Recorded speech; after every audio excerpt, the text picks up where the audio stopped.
अस्सलाम वालेकुम। तो शुरू करते हैं नावल। देखिए बाबा, अब मैं मजबूर था और ये बुरा तो नहीं किया। वो अहमद से मुसलसल बहसें मसरूफ़ थे, इन्हें मनाने की भी कोशिश कर रहे थे। तुम्हारा बाप मर गया था या तुम्हारी माँ? वो गज़बनाक अंदाज में धाड़ रहे थे। ज़किया तो लर्ज़ रही थी। कब से दोनों बाप बेटा बहस में लगे हुए थे। बाबा, इस वक्त मेरी समझ में नहीं आ रहा था क्या करूँ। एक दुखी और बीमार इंसान की इज़्ज़त रख ली तो क्या बुरा किया। शहरियार इतने अफसुदा और मलालज़दा हो रहे थे कि हसन अहमद के ऐसे दुरुस्त रवैये पर, जो इस वक्त सिर्फ अपनी इज़्ज़त का सोच रहे थे, इस लड़की की इज़्ज़त का नहीं सोच रहे थे जो सारे ज़माने में रुसवा हो जाती। इसका गुनाह कोई ऐसा तो नहीं था। लड़के ने ए निकाह के वक्त अपनी शराइत रख दी थी। हर कोई सोच में पड़ गया था और खुद वनीज़ा के चचा भी सोच में पड़ गए थे। इनके मरहूम भाई की औलाद थी जिसे उन्होंने अपनी औलाद की तरह सीने से लगा के पाला था। मैं तुम्हारी ऐसी शादी को नहीं मानता, यहाँ भूल के भी नहीं लेकर आना अपनी बीवी को। वो ये कहकर रूम से ही निकल गए। ठीक है, जब मेरी बीवी के लिए इस घर में जगह नहीं तो मैं भी नहीं रहूँगा। शहरियार ने अपना कोट उठाया। नहीं शहरियार, मेरे बच्चे ऐसे नहीं बोलो। ज़किया तो माँ थी, इनकी दो ही औलादें थी, शहरियार और दूसरा वासिफ जो अमेरिका में ज़ेर तलीम था। इसे तो यहाँ के हालात का कुछ नहीं पता था। ज़किया, इसे रोकने की ज़रूरत नहीं, ऐसी खुदमुख्तार औलाद की मुझे ज़रूरत भी नहीं। हसन अहमद पलट कर वापस आए। शहरियार ने अफसुदा और मायूस निगाहों से अपने बाप को देखा जो असूलों के ज़रा ख़िलाफ़ नहीं जाते थे, मगर यहाँ बात असूल की नहीं, इसकी ज़िंदगी और इज़्ज़त की थी। अगर उन्होंने इसका ख्याल किया तो क्या बुरा किया था। ऐसे तो नहीं बोलिए, इसकी इतनी सी गलती की ऐसी सज़ा तो नहीं दें। इतनी सी गलती, अरे पूरे ख़ानदान और ऑफिस में मेरी नाक कटवा दी। वो आग बगुला हो रहे थे। शराजी की बेटी से मैंने इसका रिश्ता पक्का किया था, क्या ये भूल गया था। शहरियार सर झुकाए नादम मुजरमों की तरह खड़े थे। वो मज़ीद क्या बोलते, शराजी की बेटी को वो कब पसंद करते थे। बस बाबा के फैसले के आगे सर झुका दिया था। इसे कहो दफ़ा हो जाए, मेरी सामने शक्ल लेकर नहीं आए। शहरियार फिर रुके नहीं, तेज़ी से लंबे डग भरते बाहर निकल गए। अहमद की धाड़ ने इन्हें रोक दिया था। वो अपने दर्द से फटते सर के साथ अंदर आए थे। वो इन्हें देखकर अंदर जाने लगी। एक तुमने ड्रामा लगा रखा है, आखिर चाहती क्या हो। इनका गुस्सा वनीज़ा पे उतरा और वो वहीं सोफे में ही धंस गई। शहरियार की आंखें सुर्ख हो रही थी। वो बहुत उलझे बिखरे हुए थे। बाबा की नाराज़गी और गुस्सा और इस लड़की के नखरे, आखिर क्या बर्दाश्त करें। कब तक रोती रहोगी। उन्होंने इसका नरम नाजुक बाजू अपने शिकंजे में लिया। वो हिचकियाँ भर के रो रही थी। आप मुझे एक बार ही मार डाले, वो चीखी। बकवास बंद करो प्लीज़, मेरी परेशानियों को नहीं बढ़ाओ, मैं बहुत परेशान हूँ। वो रोने वाला होकर अपना सर थामने लगे। वनीज़ा का बाजू छोड़ दिया था। वो खुद को बहुत तन्हा महसूस कर रहे थे। वासी भी यहाँ नहीं था और वरना वो ये मामला संभाल लेता। मेरी वजह से परेशान है, आपके वालिद ने आपको निकाल दिया, मुझे बहू कबूल नहीं करे। वो सब जानती थी क्योंकि ये सब इसने जालिया के मुँह से सुना था। शहरियार इसे रुखसत करवा के अपने ज़ाती फ्लैट पर लाए थे। वनीज़ा को यही दुख मारे मारे डाल रहा था। इसे इसके ससुराल वाले कबूल नहीं करेंगे। वो इनके बराबर की नहीं थी। नहीं, ऐसा नहीं है। वो इसकी भीगी हुई सूरत देखकर नरम पड़े। इसमें वनीज़ा का क्या कसूर। वो तो किसी और के साथ रुखसत हो रही थी। इससे क्या खबर थी कि इसका नसीब शहरियार अहमद के साथ लिखा है। आप मुझे छोड़ दें, वापस अपने वालिदैन के पास चले जाएं। वो रोने लगी। जस्ट शट अप, हुलिया दुरुस्त करो और अंदर आओ फ़ौरन। वो इसे हुक्म देकर अंदर बेडरूम में चले गए। स्टाइलिश फर्नीचर फ्लैट था, किसी भी चीज़ की यहाँ कमी नहीं थी, मगर इन सब से भी वनीज़ा को कोई खुशी नहीं मिल रही थी। 15 दिनों में इसकी ज़िंदगी क्या से क्या हो गई थी। कितनी बदनसीब थी। दुनिया में आई तो माँ चली गई। जब होश संभाला तो बाप का साहिबान भी उठ गया और वो चचा के पास आ गई। उन्होंने अपने बच्चों की तरह इसे रखा था। दरियाब स्कूल ऑफ होते ही यहाँ चली आई थी। इसे खबर थी वनीज़ा ने अपना बुरा हाल किया होगा। प्लीज़ आप इन्हें समझाइए, इस तरह कैसे चलेगा। शहरियार बहुत बेजार और थके हुए लग रहे थे। शॉकिंग पिंक कपड़ों में वो सादा से होली में बैठी मगमूम लग रही थी। आप ही जो हुआ ख़त्म करें, इस पर रोना। वो समझाने लगी, मैं कैसे ख़त्म करूं। मैं पसंदीदा नापसंदीदा बनकर ज़िंदगी नहीं गुजार सकती। किसने कहा आप नापसंदीदा हैं। दरबाब ने एक नज़र शहरियार पर भी डाली। शायद उन्होंने वनीज़ा को कुछ कहा हो। किसी के कहने से क्या, इनके वाले तो मुझे सारी ज़िंदगी कबूल नहीं करेंगे। वो रोने लगी। शहरियार भाई, आपको पहले अपने वालिद साहब को मनाना चाहिए था, फिर ही आप ही को लेके जाते। दरियाब, आप जानती हैं ये शादी किन हालात में हुई है, फिर भी आप ऐसी बात कह रही हैं। इससे दरियाब की बात पर अफसोस हुआ। सारी शराइत मैंने आपकी मानी, हत्ता कि महर भी मैंने आपका मुकर्रर करदा रखा। 50 लाख इसने जताया। महर रखने के वक्त दरियाब ने ही ये नुक्ता उठा लिया था। इसे खबर थी कि अमीर लोगों की औलाद दिल बहला कि बीवियां छोड़ दिया करती है। कम से कम वनीज़ा के तहफ़्फ़ुज़ के लिए तो कुछ हो। ये आपके लिए कोई बड़ी बात नहीं है। बड़ी बात तो ये है कि वनीज़ा आपी को आपके घर में बहू की तरह कबूल किया जाए, इसने तंज़ करते हुए कहा। मैं कोशिश में हूँ और फिर मैं ये कहता हूँ, जब मेरी बीवी के लिए इस घर में जगह नहीं तो मैं भी इस घर में नहीं जाना चाहता। शहरयार का दिल भी ख़राब हो गया था। बाबा जान के ऐसे सख्तगी रवैये की वजह से इसने खुद को इनके मामला से दूर ही रखने का सोच लिया था। सारी ज़िंदगी आपके वालिदैन मुझे कोसेंगे कि मैंने इनका बेटा छीन लिया। वनीज़ा ने एक निगाह डाली। शहरयार को ये लड़की जाने क्यों यकदम अच्छी लगने लगी थी। वो इसे छूना चाहते थे, चाहना चाहते थे, इसकी मोहब्बत पाना चाहते थे ताकि वो भी सारे दुख दर्द भूल के अपनी नई ज़िंदगी शुरू करें। वह अफसरदा नहीं रहना चाहते थे। इसे खबर थी कि इसके बाबा एक दिन इसे माफ़ कर ही देंगे। इन्हें गुस्सा ये था कि निकाह करने से पहले इन्हें बताया क्यों नहीं, या फिर ये गुस्सा था कि शराजी की बेटी से उन्होंने रिश्ता कर दिया था। दरियाब से इसकी काफ़ी देर बात होती रही थी। फिर अंसर अली इसे लेने आ गए। कैसी है मेरी बेटी? उन्होंने वनीज़ा को साह लगाते प्यार किया। वनीज़ा की आंखों से आंसू निकल पड़े। आपकी भतीजी तो हर वक्त ही रोने को तैयार रहती है। शहरयार को अब कोफत होने लगी थी। अगर रोने को तैयार रहती है तो आप किस लिए? हमने तो बहुत उम्मीदों के साथ अपनी बहन दी है। इंसार है कि आप आपी की आंखों से आंसू कब ख़त्म करते हैं आप? दरियाब बहुत जता के गोया हुई, साथ ही इसके लहजे में जैसे तीखापन था। मैं तो हर मुमकिन कोशिश कर रहा हूँ। वो खफीफ से हुए। अंसर अली और दरियाब के जाने के बाद शहरयार रात के खाने के लिए कुछ लेने चलेगी और वनीज़ा अपना मुंह दोनों हाथों में छुपाए बैठी थी। इसी दौरान शहरयार के सेल पर बीप होने लगी। वो चूंकि एतराब में निगाहें दौड़ाई। बीप किधर से हो रही थी? इस सेल किचन के काउंटर पर रखा मिल गया। पता नहीं किसका नंबर था। वनीज़ा शशोपंज में मुब्तला होगी कि रिजेक्ट करें या नहीं। इसने सेल वहीं छोड़ दिया। अब मुसलसल बीप हुए जा रही थी। इतने में शहरयार भी आ गए। पहले ये रोना धोना ख़त्म करे और खाना लगाए, मुझे बहुत भूख लग रही है। उन्होंने सारे शॉपर्स काउंटर पर रखकर इसे हुक्म दिया। मुझे भूख नहीं है, टक्का सा जवाब दिया। मोहतरमा, आपको भूख नहीं है मगर मुझे तो है। लहजा मायने खेज और शरारती बनाया तो वो शर्मा से गई। दोबारा बीप हुई और वो झट से शहरयार ने फ़ोन रिसीव कर लिया। ओह, तुम हो? कैसे हो? मुझे छोड़ी, ये बताइए इतना कुछ हो गया मुझे तो बताते प्लीज़। दूसरी तरफ वासिफ था। वो तो नाराज़ ही होने लगा। बस यार छोड़ो, तुम्हें भी बताकर क्या करता। वो सोफे पर टेक लगा के बैठ गए। वनीज़ा शॉपर से चिकन टिक्का कबाब वगैरह प्लेटों में निकालने लगी। इससे शहरयार की आवाज़ नहीं आ रही थी मगर से पता चल गया था कि शहरयार के भाई की कॉल है। शहरयार से अभी तक इसकी बेतकल्फ़ी नहीं थी, जबकि वो वनीज़ा से बातें करना चाहता था मगर वो इन्हें मौका ही नहीं देती थी। दोनों की शादी को 2 माह हो गए थे और शहरयार मुसलसल घर पर ही थे, ऑफिस भी नहीं जा रहे थे। इसे इन सब बातों का इल्म था और सारी खबरें ज़का दे रहा था। हसन अहमद बहुत घबराए हुए और परेशान थे। वासिफ को भी जल्द ही पाकिस्तान आने का कह दिया। इनसे इतना बड़ा बिजनेस खुद से नहीं संभल रहा था। सब कुछ तो शहरयार देते थे। हसन अहमद सिर्फ चक्कर लगाते थे या फिर ऑफिस मीटिंग्स में शिरकत करते थे।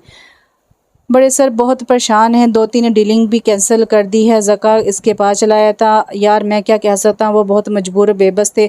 मैं नहीं चाहता आपका बिज़नेस खसारे में जाए, बहुत लॉस हो रहा है। आशी एंड कोक की भी डीलिंग कैंसिल कर रहे हैं क्योंकि इसके बारे में सर को कुछ नहीं पता है और ख़ुद से नई डीलिंग कर रहे हैं। ओह, ये तो बहुत बुरा होगा। बाबा भी बिल्कुल सोचते समझते नहीं। सुनो, मैं जो भी करूँगा खामोशी से, मेरा नाम बिल्कुल नहीं आए। मुझे शहरयार ये नहीं चाहते थे कि हसन अहमद को कुछ पता चले। वो अपने बढ़ते हुए बिजनेस को यूं डुबोते तो नहीं देख सकते थे।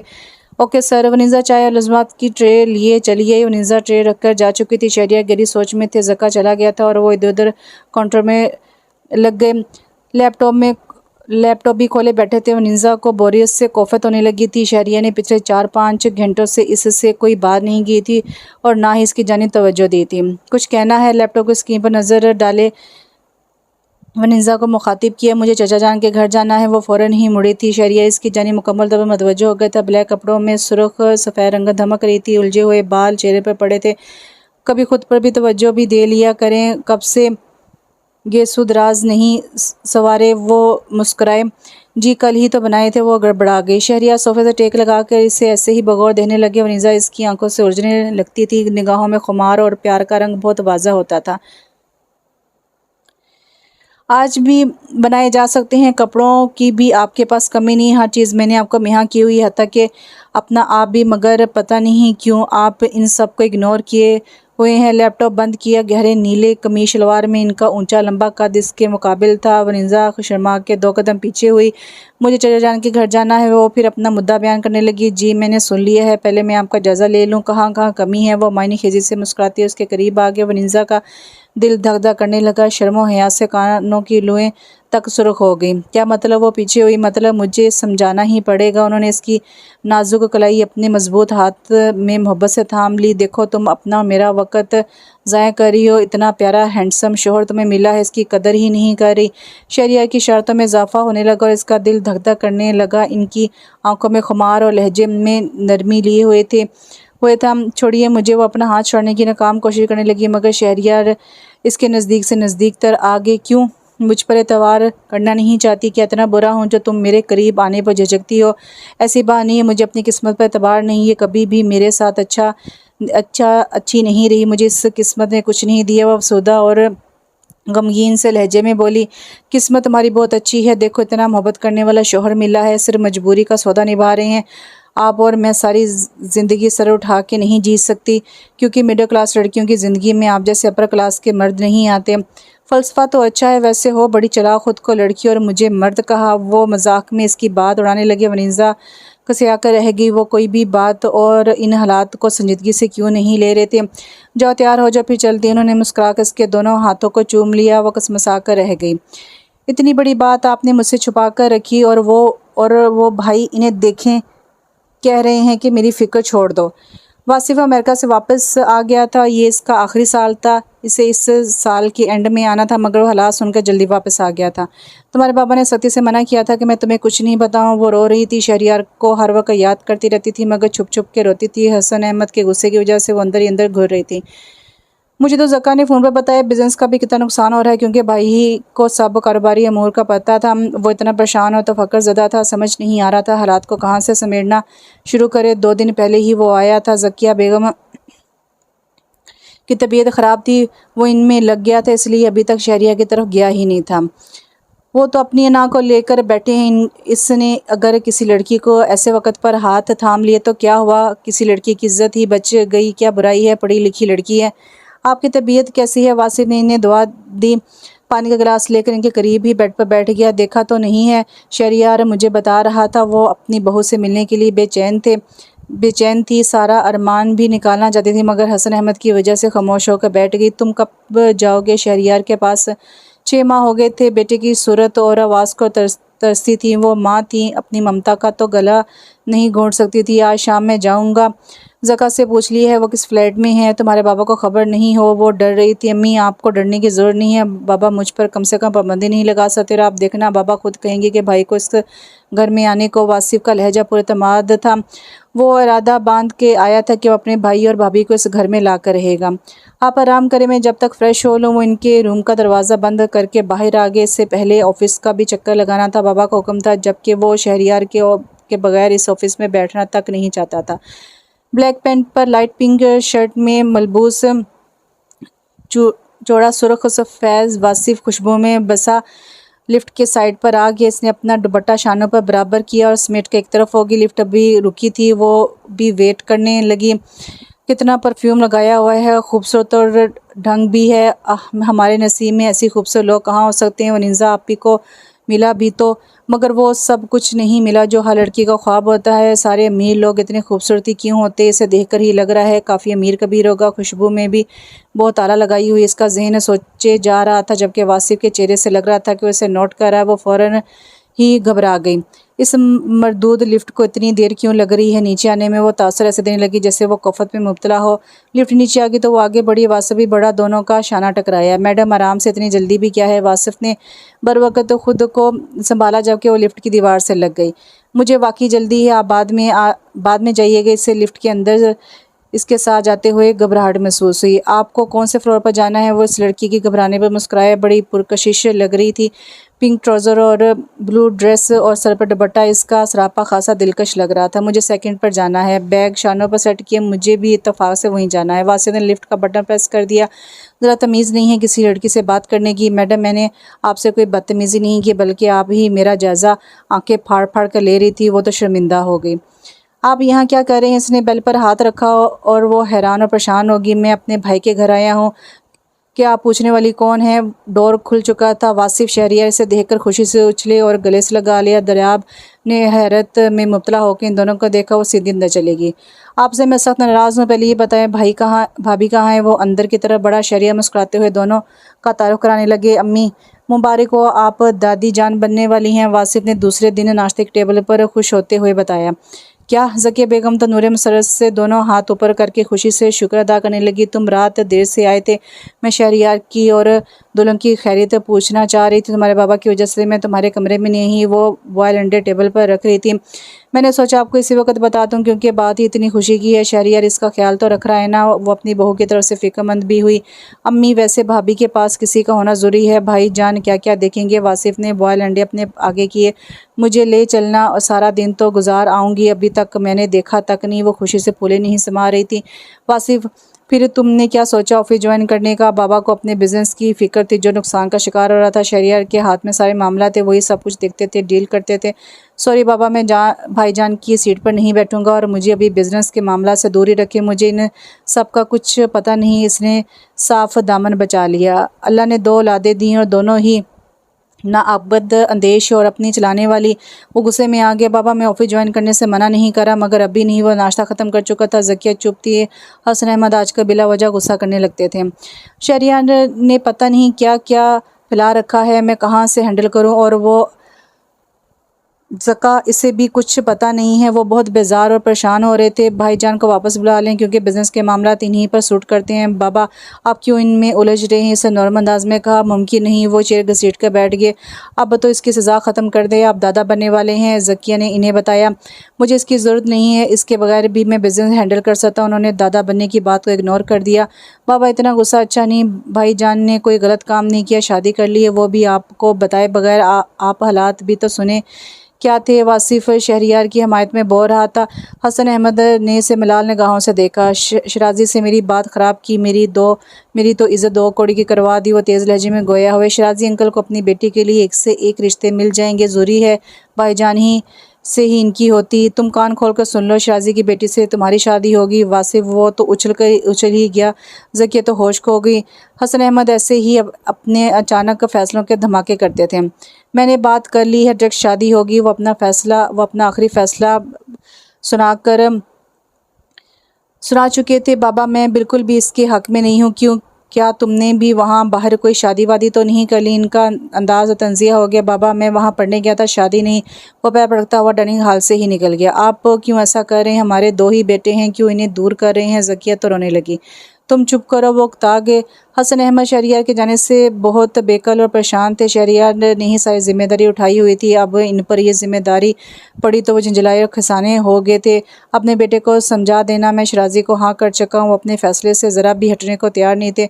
ऐसे फैसले ना करें, हमारा ये बेटा भी हमें छोड़कर चला जाएगा। इन्हें बहुत दुख और गम था। शहरियार की सूरत तक को तरसती थी मगर अपने दिल पर पत्थर रखे हुए थे। मजबूर थी कि मगर जब से दादी बनने की खबर सुनी थी, इनका दिल शहरियार और अपनी बहू को देखने को मचल रहा था। वो इस कंडीशन में अपनी बहू को अकेला तो नहीं छोड़ सकती थी। भाईजान क्या आपने शराजी अंकल की बेटी को देखा है? वो लॉन्च में सोफे पर दराज था। वनीज़ा किचन में मसरूफ़ इन दोनों की गुफ्तगू सुन रही थी। हाँ, कई दफ़ा देखा है। शहरियार की निगाह टीवी स्क्रीन पर थी। वनीज़ा ने चूम कर इनके तासरा देखे। कैसी है ये बताओ, तुम्हें इससे शादी करनी है? शहरियार को इस लड़की का जिक्र नागवार गुजर रहा था क्योंकि वनीज़ा पहले ही से इससे इतनी बदगुमान थे। जाने फिर से क्या सोचने लगी। इतनी मुश्किल से तो वो इनके करीब आई थी और इन्हें समझने लगी थी। मेरा दिमाग अभी ख़राब नहीं है जो इनकी बेटी से शादी करूं। फिर मुझसे क्यों पूछा है? उन्होंने हैरानगी से उल्टा सवाल ही किया। वासिफ तुम ऐसा करो, शराजी अंकल की बेटी से शादी कर लो। बाबा मुझसे बहुत नाराज़ है, इनकी ये ख्वाहिश तुम ही पूरी कर दो। वो इसके पीछे पड़ गए। भाईजान क्या हो गया आपको? मेरा अभी शादी का कोई इरादा नहीं है और शादी के लिए मेरा इंतखाब वो मॉडर्न लड़की तो नहीं हो सकती। भाभी खाना पक गया है। वासिफ ने यकदम ही आवाज़ लगाई। वनीज़ा के कान इनकी दोनों की बातों पर लगे हुए थे। वो उछल ही गई। हाँ पक गया। शहरियार इसकी हालत की भी फिक्र रखता था। ज़्यादा काम नहीं करवाता था। सफाई वगैरह के लिए मासी रख ली थी मगर खाना वो मुलाजमा के हाथ का पसंद नहीं करता था। घर में भी अम्मी ही खाना पकाती थी। ओके बॉस, वो हुक्म की तकमील के लिए उठ गया।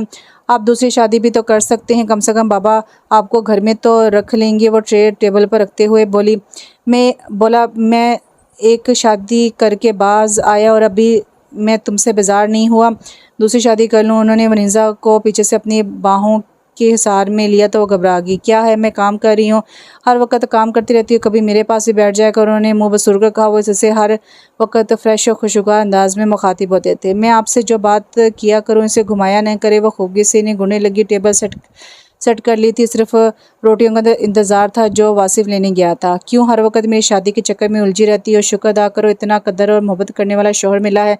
वो तो मैं हर वक्त ही अदा करती हूँ। आप बस शराजी अंकल की बेटी से शादी कर लें। वो चेयर पर बैठकर निगाहें घुमाने लगी। आज के बाद अगर ये शादी की फजूल बात की तो याद रखना मैं तुमसे बात नहीं करूँगा। वो खूबी से तेज़ लहजे में से वार्निंग देने लगे। वनीज़ा लब बींच कर रहेगी। डोरबेल पर शहरियार उठ गए। तौबा है भाईजान, आपने भी मुझे किस जगह भेज दी? इतनी बदतमीज़ भी थी क्या? सारी ही ख़वातीन कामचोर होती हैं। वो मायनी खेजे से आंखें घुमाकर शर्त से गोया हुआ। ऐसी बात नहीं है, मैं तो रोटियां पका रही थी, उन्होंने ही मना कर दिया। वो झट सफाई देने लगी। भाई आप तो बुरा मान गए, मैं तो ऐसे ही कह रहा था। इसे सालन का डूंगा आगे किया। वाह कीमा आलू भाभी, परदेश में रहकर बंदा अपने खाने बहुत याद करता है। वो गहरी सोच के साथ गोया हुआ। अच्छा यार तुम काम करो, खाना खाओ। उसने रोटियां शहरियार और वासिफ के आगे रखी। खाने से फारिग होने के बाद वो लाउंज में टीवी ऑन करके बैठ गया। भाईजान बिजनेस का बहुत नुकसान हो रहा है। बाबा अपनी अना के आगे कभी आपको नहीं बुलाएंगे, प्लीज़ आप आ जाए। इतने प्रोजेक्ट कैंसिल हो गए हैं सिर्फ आपकी वजह से। वो सब आपसे डील करना चाहते हैं। वो इसे बता रहा था और वनीज़ा दोनों के लिए चाय बना कर ले आई थी। क्यों तुम कुछ नहीं कर रहे? अरे ऑफिस में बैठो। शहरियार सुन के फ़िक्रमंद हो गए। भाई मुझे इस ऑफिस से दूर ही रखे, खुद ही संभाल ले, मुझे कुछ आता भी नहीं है। इसने फ़ौरन ही हाथ उठा के मना किया। वासिफ यार ऐसे तो सब कुछ बिगड़ जाएगा, फिर खुद ही आए और संभाले। मैंने तो तलाक दे दी है। वासिफ ने इसकी फ़िक्रमंद चेहरे को जांचा, जबकि शहरियार बाबा की नाराज़गी की वजह से खुद को सारी चीज़ों से दूर किए हुए थे। दूसरे दिन शहरियार ऑफिस में थे और सारा स्टाफ ही इनकी आमद से बहुत खुश हुआ था। हसन अहमद ने हैरानगी से देखा था। शहरियार ने इन्हें नॉर्मल अंदाज में सलाम किया था। तुम सारे मामले देखो जो तुम्हें पता है। हसन अहमद को इसकी आमद से सुकून का एहसास हुआ था, मगर अपनी खुशी जाहिर नहीं कर रहे थे। जी सर, वो कह कर रह गए। पूरा दिन शहरियार का ऑफिस में इतना मसरूफ़ गुजरा, इन्हें वनीज़ा का भी ख्याल नहीं रहा। इसकी डिलीवरी के आखिरी मराहिल चल रहे थे और डिलीवरी किसी वक्त भी मतवक्को थी। तुम रो तो नहीं, मैं आ रहा हूँ। वो परेशान हो गए। हसन अहमद ने चूम कर सुना। वो किसी फ़ाइल पर शहरियार से डिस्कस कर रहे थे कि वनीज़ा की कॉल लगी। ओके मैं दर आपको भी कॉल करता हूँ, वो जल्दी आ जाएगी, मुझे कुछ टाइम लग सकता है। वो हसन अहमद की वजह से कुछ झिझक कर बात कर रहे थे। इतने में वासिफ भी आ गए। यार भाईजान वहाँ भाभी इतनी परेशान हो रही हैं, मुझे कॉल किए जा रही थी, आपने सेल ऑफ किया हुआ था। वासिफ खासा नाराज़ हो रहा था। हसन अहमद उठकर बाहर जाने लगे। आप घर जाएं, भाभी की तबीयत ख़राब हो रही है। वो इससे जाने को कहने लगा। हसन अहमद ने इतना भी नहीं कहा कि वो चला जाए। अपनी अना का झंडा वो ऊंचा किए हुए थे। या तुम अम्मी को ले जाओ घर, हो सकता है हॉस्पिटल जाना पड़े। वो इससे सरगोशी में बोले। मैं आ रहा हूँ, आप जाएं। इसे जल्दी जल्दी शहरियार को वहाँ से भेजा। बाबा इतना भी गुस्सा नहीं करे, भाईजान को देखिए आपकी परेशानी की इन्हें खबर हुई तो वो फ़ौरन चले आया। आप क्या ऐसे वक्त में इनके साथ नहीं होंगे? वासिफ हर तरह से निकाल करने की कोशिश करता रहता था। मुझ पर एहसान नहीं किया इसने यहाँ आकर, वो अपने फ़ैसलों का खुद मुख्तार है। मेरे साथ की इसे ज़रूरत भी नहीं है। वो अपने लहजे को पत्थर बना के बोले थे, मगर अंदर से दिल भी परेशान हो रहा था। बेटा बाप बनने जा रहा था और इन्हें भी तो दादा बनने की खुशी हो रही थी। आप समझते हैं, वरना हकीकत में ऐसा नहीं है। मैं अम्मी को लेकर जा रहा हूँ। क्योंकि वो सुनकर परेशान हो गई थी, वो गोया इन्हें ये सब बताने भी आया था। वनीज़ा को जल्दी से हॉस्पिटल एडमिट करवा दिया गया था। अम्मी भी आ गई थी, वनीज़ा की चची और दरियाब भी आ गई थी। वासिफ की निगाह बार बार उलझ कर दरियाब के चेहरे पर चली जाती, जो इसकी तरफ बिल्कुल भी नहीं देख रही थी। डॉक्टर ने अंदर से आकर खुद जो खबर दी, अम्मी तो फ़ौरन मसरत से चची जान के गले लगी थी। अल्लाह ने बेटी की मुराद ऐसे पूरे कर दी। पोती की सूरत में मुबारक हो, खाला बन गई हैं आप। वासिफ ने शौक़ से लहजे में दरियाब को मुबारकबाद दी। वो शर्मा कर मुस्कुराने लगी। वासिफ की शौक़ और गहरी निगाहों से वो झिझक ही जाती थी। शुक्रिया, इसने पुश्त घुमाई। कुछ मिठाई भी खाएं। वो डब्बा लेकर फिर इसके सामने आ गया। सारे ही अंदर रूम में थे। वनीज़ा भी बहुत खुश थी, क्योंकि इसकी सास जो से मिलने चली आई थी। बेटी मीठी गुड़िया इन्हीं की गोद में थी। क्यों नहीं देख रही हैं आप, ज़्यादा भी खा सकती हैं। इसने फिर शरारत से कहा। शुक्रिया, मैं मीठा ज़्यादा नहीं खाती, जब कि मैं इतनी कड़वी भी नहीं। वासिफ जैसे से जिद करने के चक्कर में था। भाई आपकी ये कज़न इतनी रुखी पीकी क्यों है? वासिफ क्या बदतमीज़ी है? ज़किया ने इसे डांटा। शहरियार और वनीज़ा भी हंसने लगे। चचा जान और चच्ची जान वनीज़ा से मिलकर चले गए थे। दरियाब को इसके पास रुकने के लिए छोड़ गए थे। बेटा आप इसकी बातों का बुरा नहीं मनाइएगा। ज़किया जैसे दरियाब के चेहरे के तासुरात भाम की थी। दरियाब ने मुस्कुराते हुए इनकी बात पर सर हिलाया। वो कोई भी ऐसी बात कहकर माहौल और मूड ख़राब करना नहीं चाहती थी।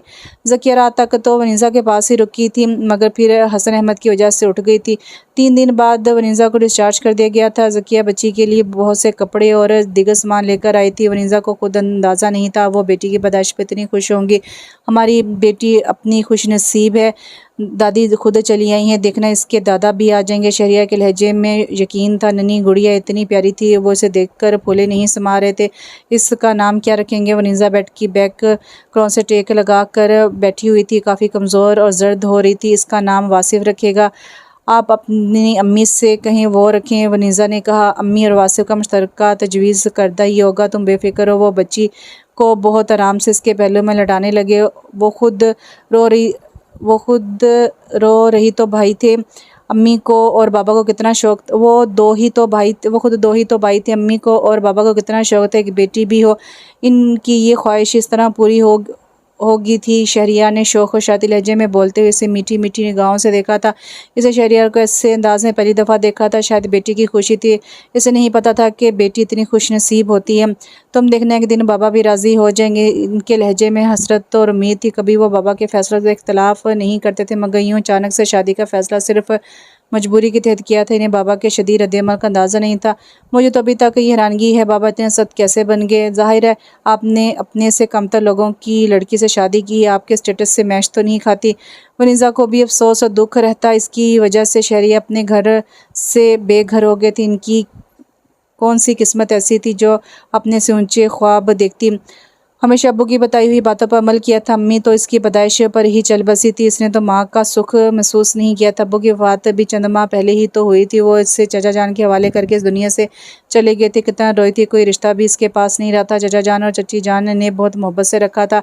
नहीं, ऐसी कोई बात नहीं, उन्होंने नफ़ी की और वो वनीज़ा की एहसास महरूमी समझते थे। मैं जो कह रही हूँ बिल्कुल ठीक कह रही हूँ। हम गरीबों की बेटियाँ अमीर घरानों में नहीं ब्याई जाती, वो अमीर कोई और होंगे और मालो दौलत होने से कोई अमीर नहीं हो जाता। जब दिल में पासदारी ना हो, शहरिया से हर तरह से समझाने की कोशिश करते थे, मगर यहाँ मालो दौलत की ही अहमियत है। अगर मैं अमीर बाप की बेटी होती तो आपके बाबा आपको यूँ घर से नहीं निकालते। बाबा ऐसे नहीं है और बाबा ने कभी हमें ऐसी तरबियत नहीं दी कि हम सिर्फ अमीरों से बातचीत रखें। बाबा सबको बराबर समझते और हमें भी ऐसी तरगीब दी ही नहीं कि अपने से कम को कमतर समझो। अरे कमतर तो हम हैं, अल्लाह की ज़ात सबसे ऊंची और अल्लाह है, इसके आगे कोई कुछ भी नहीं। ये तो हम इंसानों के दर्जे बनाए हुए हैं। शहरियार बड़ी संजीदगी से इतनी गहरी बातों के साथ इसे समझा रहे थे। अरे खासा वक्त गुजर गया है, ऑफिस में मीटिंग है, मुझे निकलना होगा। शहरियार को एकदम ही याद आया, सुनो मैं दरियाब को कहता जाऊँगा कि वो आ जाएगी, इसे रहने दें, इसके स्कूल का हर्ज हो रहा है। वनीज़ा ने भी गुड़िया के रुखसार पर बड़ी आसगी से प्यार किया। दरियाब स्कूल में पढ़ाती थी, यहाँ रोज़ आने की वजह से इसकी छुट्टियाँ हो रही थी। या तुम अकेली कैसे रहोगी, और अभी तुम्हारी तो खुद की तबीयत ठीक नहीं है, बच्ची को भी संभालना होगा। संभाल लूँगी, वो मुस्कुराई। शहरियार खासे फिक्रमंद हो रहे थे। अम्मी को बुलाना अच्छा नहीं लग रहा, क्योंकि 3 दिनों में वो मुसलसल आई हैं, इनकी तबीयत ठीक नहीं है। वो गोया हुए, आप क्या घर नहीं जाते, वो पूछने लगी। घर, हाँ अभी तक नहीं गया। वो वार्डरोब से अपने कपड़े निकाल के इसे बगौर देने लगा। ऑफिस में मीटिंग थी, इस लिहाज से वो कपड़ों का इंतखाब कर रहे थे। क्यों बाबा ने अभी भी पाबंदी लगाई हुई है? वनीज़ा, मैंने तय किया हुआ है कि तुम मेरे साथ इस घर में जाओगी तो जाऊंगा, वरना नहीं। वो घूम के गोया हुआ। अब आप ये तो नामुमकिन की ज़िद कर रहे हैं। देखें, वो आपका घर है और आपके वालिदैन का घर है, आप वहाँ जा सकते हैं। मेरा मसला नहीं बनाए, मुझे आपने यहाँ सर छुपाने के लिए जगह दी हुई, और मुझे क्या चाहिए? वो हसरत और सुदगी से गोया हुई। वनीज़ा, तुम और अब मेरी बेटी मेरी ज़िंदगी हो, तुम दोनों को लिए बगैर इस घर में भी दाखिल नहीं होऊंगा, क्योंकि बाबा ने मुझे अभी तक घर आने की दावत नहीं दी। अपने घर जाने के लिए दावत की ज़रूरत नहीं होती, आप जा सकते हैं बगैर इजाज़त दावत के। वो शहरियार के खामोश चेहरे को देने लगी। वो बात लेने के लिए वॉशरूम में चले गए थे। वनीज़ा के लिए सोचो के और दरवाज़ा ओपन खोल गए थे, मगर दिल में ये इत्मीनान ज़रूर हो गया था कि उस घराने के बच्चे की माँ बन गई है। एक दिन इसे भी कबूल कर लिया जाएगा।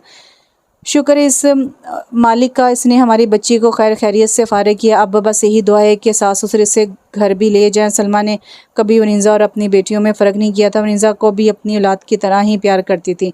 अम्मी इनकी सास तो ले जाना चाहती हैं, मगर वनीज़ा आपी के ससुर में बहुत अकड़ है, मुझे नहीं लगता कि कभी लेके जाएंगे। दरियाब ने अभी तक वनीज़ा के ससुर को देखा नहीं था, मगर इनका गाबियाना तारुफ जिस तरह का था, इनसे वैसे ही अंदाज़ा लगा लिया था। वो अपने असूलों से हटने वाले नहीं हैं, क्योंकि शहरियार को ही अभी तक घर से बाहर किया हुआ था, जबकि वो ऑफिस के तमाम मामला देख रहे थे। फिर भी उन्होंने ज़रा राय नहीं बरती थी। अरे कब तक नहीं लेकर जाएंगी अपनी औलाद की जो मोहब्बत होती है वो हला कर रख देती है। एक ना एक दिन वो मजबूर हो जाएंगे। सलमा के लहजे में एतमाद इनकी हर पल यही दुआ थी कि मुनीज़ा को इसके ससुराल वाले घर ले जाएं। ये अमीर लोग तभी अपनी नाक ऊंची रखते हैं चाहे औलाद इन्हें ज़मीन पर ले या इनके बेटे ने गरीब लड़की से शादी कर ली, वरना उन्होंने तो मिल ऑनर की बेटी से बात तय की थी। दरियाब को शहरियार के बारे में सब इल्म था, वो किसी शराजी साहब की बेटी से मसरूफ़ थे और अब इनके वालिद छोटे बेटे के पीछे पड़े थे कि वो कर ले शादी। तुम दुआ किया करो अल्लाह इन्हें नेक हदायत दे। इन्हें दरियाब का इस तरह तेज़ लहजे में बोलना अच्छा नहीं लगा था। वह तो अपने बच्चों को यही तरगीब देती थी, बुरे को भी बुरा नहीं कहो बल्कि इसकी हदायत की और बेहतरी की दुआ मांगो। मैं तो सच्ची बात कह रही हूँ। वो स्कूल के बच्चों की होमवर्क कॉपियाँ चेक कर थी। सलमा ईशा की नमाज़ पढ़ने इसके कमरे में आ गई थी। अरीबा से कहो खाना लगा ले, तुम्हारे अब्बू आगे होंगे। वो जाए नमाज उठाकर कमरे से निकल गई थी। दरियाब ने किचन में खुद ही जाकर जायज़ा लिया। अरीबा तो टीवी के आगे बैठी थी और वजदान कंप्यूटर में मसरूफ़ था। अरीबा अब्बू आ गए, खाना तो लगा दो। अम्मी के साथ तो कोई साहब आए हैं और ड्राइंग रूम में बैठे हैं, कह रहे थे कि वो इनके साथ खाना खाएंगी।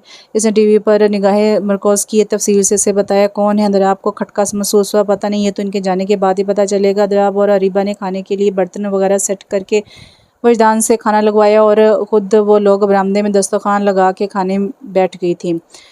अम्मी कौन आया था, इसने इनके जाने के बाद पूछा। तुम्हारे अब्बू के कोई जाने वाले थे, अपने बेटे के लिए बात कर रहे थे। वो सादगी से बताने लगी, जबकि इसके चेहरे पर गहरी सोच के बल पड़ गए। कैसी बात, हर बात के पीछे पड़ जाती हो। मेरी भी मत मारेगी जो तुमसे करने के लिए कर ली बात। वो किचन से निकल कर जाने लगी थी। दरियाब किचन समेट कर बाहर आ गया। सलमा अंसर अली से बातों में मसरूफ़ थी। दरियाब को खतरे की घंटी महसूस हो रही थी, क्योंकि अब्बू और अम्मी को इसकी दिन रात फ़िक्र जो थी। क्या बात है बज्जो, अरीबा ने इसे सोचों में देखा तो बेड के सिरे पर टिक गई थी। कुछ नहीं, हकीमा तकिया सीधा किया और लेट गई। कुछ तो है। वो इसके करीब आ गया। अरे बाबा कुछ नहीं, जाओ अपनी जगह पर जाकर लेटो और हाँ, मेरे सुबह के लिए कपड़े प्रेस कर देना। इसने साथ ही हिदायत दी, क्योंकि अरीबा से जान छुड़ाने के लिए यही समझ आया। मुझे पता है आप क्या सोच रही हैं, खैर कोई बात नहीं। वो मायने खेजी से मुस्कुराती हुई अलमारी से इसके कपड़े निकालने लगी। मुनीज़ा की जब से शादी हुई थी वो डर गई थी और शाम की शादी के नाम से ही खौफ आने लगता था। पता नहीं किस तरह के लोगों से पाला पड़े और इसमें तो बर्दाश्त का मादा ही नहीं था। कैसे ससुराल वालों को फेस करेगी। गलत बर्ताव, बेतरतीबी इसे बर्दाश्त ही नहीं होती थी और इसके लिए रिश्ते आखिर प्लम्बर इलेक्ट्रिशियन के ही क्यों आते थे। गरीब होना इतना बड़ा जुर्म ठहरा कि गरीब घर की लड़की किसी अमीर लड़के के साथ ना भेज जाए। शहरियार ने ऑफिस के तमाम मामलात पहले जैसे कर दिए थे, वरना सारा बिजनेस ही खसारे में जा रहा था। हसन अहमद को इसके आने से इत्मीनान सा हो गए थे, मगर अना और ज़िद की वजह से शहरियार से तरीफ़ी कलमात भी नहीं कह रहे थे। वो इनसे सिर्फ और निपीतली गुफ्तगू करते थे। बाबा भाईजान की सज़ा में अब तो कमी कर दें। कैसे वो आपकी तरफ हसरत वही निगाहों से देते हैं। वासिफ इन्हें साथ लाने लगा कि शहरियार को जितनी सज़ा देनी थी वो दे चुके। तुमसे मैंने कुछ बात की थी, मेरी बात का तुमने अभी तक जवाब क्यों नहीं दिया। वो ऐसे बन गए जैसे वासिफ की बात की कोई अहमियत ही ना हो। ज़किया तो हसन अहमद के आगे बोलने की हिम्मत भी नहीं रहती थी कि वो शहरियार की हमायत में कुछ बोले, मगर हसन अहमद ने इन्हें शहरियार के घर जाने से मना नहीं किया था। पोती की खबर सुनकर भी वो स्पार्ट ही थे, जैसे इन्हें कोई परवाह ही ना हो और ना ही फ़िक्र हो। मेरी बात का जवाब दो, तुमने क्या सोचा शराजी की बेटी के बारे में। बाबा आप मेरी बात सुन क्यों नहीं रहे। सुन ली तुम्हारी बात, अब तुम मेरी बात का जवाब दो। वो गुस्से के लहजे में गोया हुए, या फिर बाबा फिर आप मेरी बात के जवाब में कुछ नहीं कहेंगे। मैं तुमसे पूछना चाहता हूँ कि शराजी की बेटी से शादी करोगे या नहीं। इनका लबो लहजा सख्त और दुरुस्त हो गया था। इन्हें इस वक्त अपनी अना और ज़िद अजीज़ थे और वो औलाद की मोहब्बत और खुशी का सोच ही नहीं रहे थे। मैं ये शादी नहीं करूँगा, ना ही मैं किसी और से करूँगा जब तक भाईजान और भाभी को इस घर में इनका मुकाम नहीं मिलेगा। मुझ पर हर तरह की खुशी हराम है। वो ये कहकर उठ गया। ज़की बेगम का हाथ से रोकने के लिए हवा में ही महलिक रह गया। ऐसी ज़िद्दी नाफरमा औलाद मैंने नहीं देखी। जैसा बड़ा बेटा है ये भी इसके नक्शे कदम पर चलेगा। वो बहुत ज़्यादा गुस्सा हो रहे थे, मगर अंदर से इन्हें लग रहा था कि कुछ टूट रहा हो, वो अकेले रह गए हों। ज़किया बेगम हसरत और सुदगी से लब कुचल रही थी। आपकी अब भी इतनी ज़िद और अना ठीक नहीं है। एक बेटे को तो दूर कर दिए, इसे भी दूर कर रहे हैं। क्यों ज़बरदस्ती एक रिश्ते बांध रहे हैं। वो रोने वाली हो गई थी। हसन अहमद को जैसे चुप लग गई। अपने बिजनेस की भींट अपनी औलाद को चढ़ा रहे हैं। अरे हमारी जमा पूंजी यही तो है, क्यों इनका खून कर रहे हैं। वो रोई। Please Zakia stop it. वो इन्हें तेज़ लहजे में खामोश होने को कह रहे थे। कब तक चुप कराएंगे मुझे, मैं अब बर्दाश्त नहीं करूँगी, चली जाऊँगी मैं भी यहाँ से। वो रोने लगी है। हसन अहमद हसन अहमद सर हाथों में थाम कर रह गए। कहाँ चली जाओगी? अपने बेटे के पास, क्योंकि आपके घर में जब मेरे बेटे के लिए जगह नहीं तो मेरी भी जगह नहीं होगी। आपको तो अपनी मनवाने की आदत है। जब हम सब ही नहीं रहेंगे तो किसी से मनवाएंगे अपनी? वो आज बहुत दुख और तअस्सुफ से इनको एहसास दिला रही थी। बेटे का इतना बड़ा जुर्म है कि इसे इस घर में आने की इजाज़त नहीं, और अब दूसरे बेटे को भी खोना चाहते हैं। ज़किया खामोश हो जाओ, तुम्हारे मुंह में जो ज़ुबान है ये तुम्हारे छोटे बेटे की, वो बाहर मुल्क से पढ़ कर आया है तो अब हमें पढ़ाने चला है। वो जैसे इरादा बांध के बैठे थे, वो अपने फ़ैसलों के ख़िलाफ़ बिल्कुल नहीं जाएंगे, बल्कि अटल फ़ैसला था इनका, इसके लिए इन्हें कुछ भी करना पड़े। वासी बिल्कुल ठीक कह रहा है, शहरियार ने सारा काम संभाल लिया है, अब तो इसे बख्श दें। मैंने नहीं कहा था वो आके संभाले? आप इतने कठोर और संगदिल नहीं बने, औलाद को इतनी बड़ी सज़ा नहीं दें। सज़ा इसने तजवीज़ की है, मेरे फ़ैसले रसूलों के ख़िलाफ़ गया है और मैं अपनी बात से मुकरता नहीं हूँ। शराज से मैंने वादा किया था कि इसकी बेटी मेरे घर की बहू बनेगी। जब बेटा नहीं रहेगा तो किसी से बहेंगे? वो भी झटके से बोली।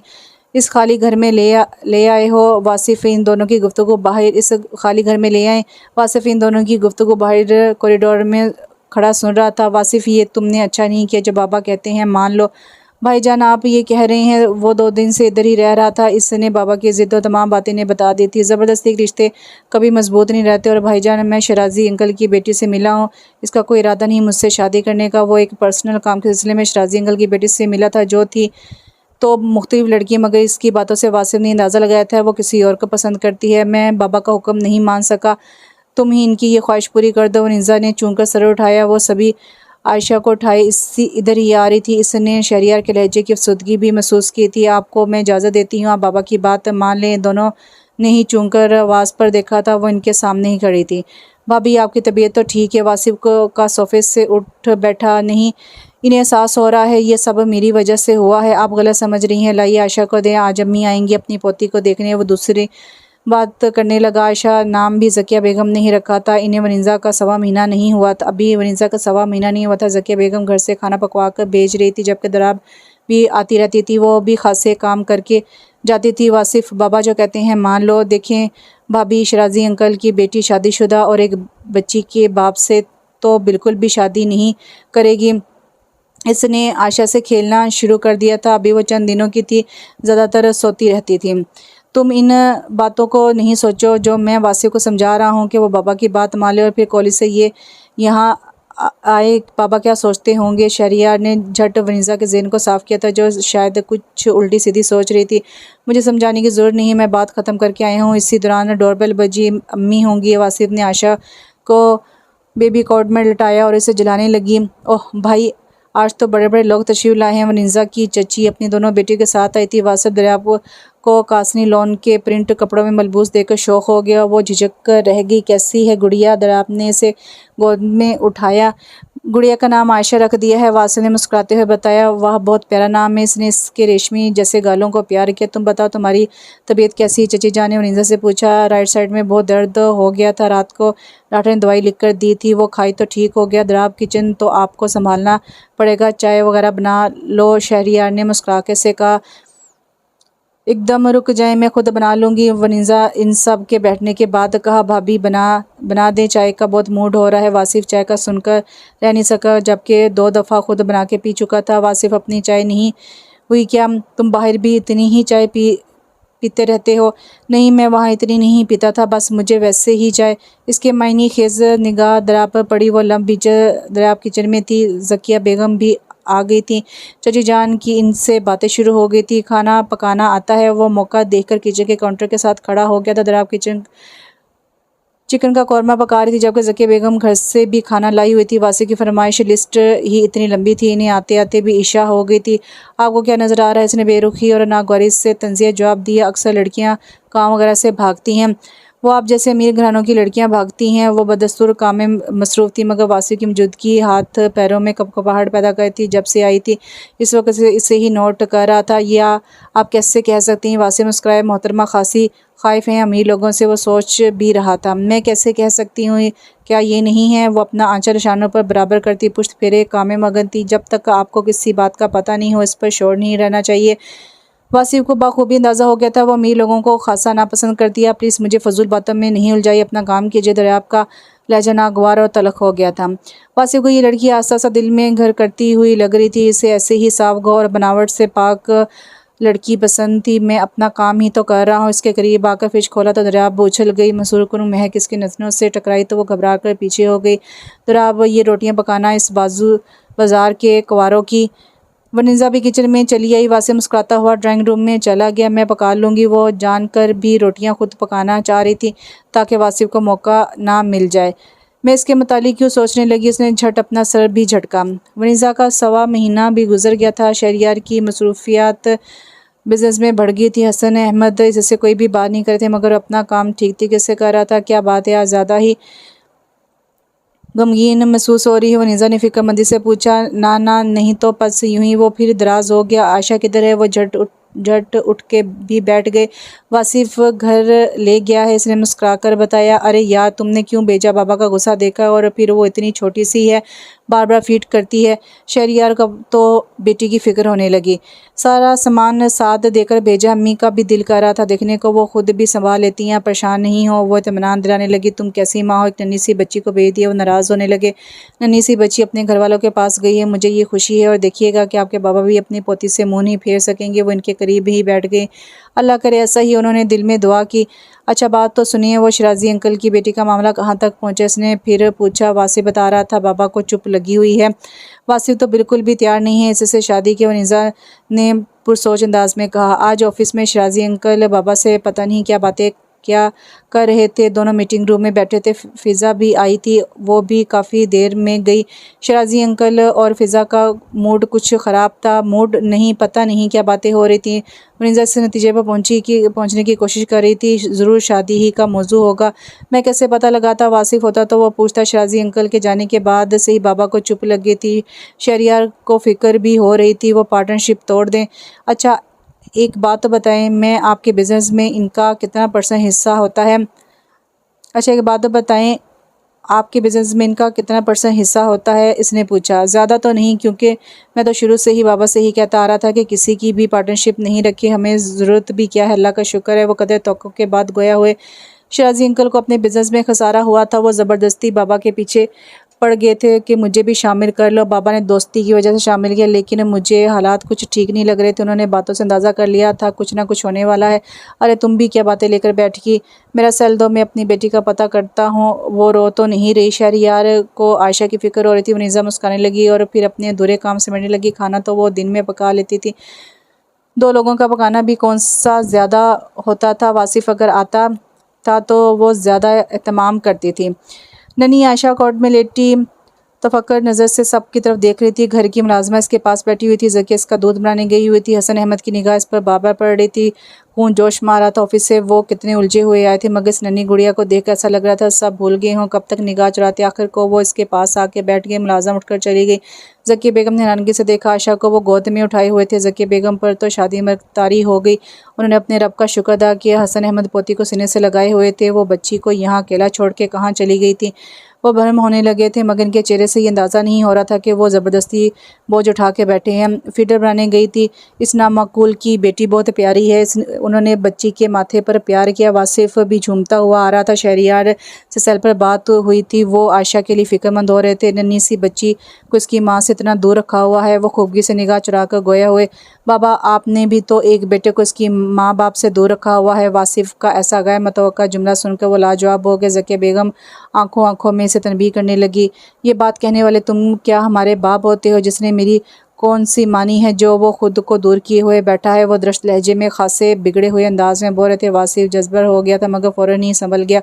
अब मैं तो आपकी बात पर कह रहा था, भाईजान की इतनी गलती तो नहीं है। इज्जत से शादी की और देखिए कितनी प्यारी इनकी बेटी है। इसने फीडर पीते आयशा को प्यार किया। ये बच्ची इसका कोई कारनामा नहीं। हमारे ख़ानदान में सभी बच्चे प्यारे हैं। वाह बाबा, आप तो हार भी नहीं मानते और अपनी अना भी मुकद्दम रखते हैं। वो सोचने लगा, जाओ जाके बच्ची को देखिए और इस नामकूल से कहना कि आंदा इसे माँ के बगैर नहीं भेजे। बाबा, फिर आपकी इजाज़त है, भाईजान को यहाँ ले आओ।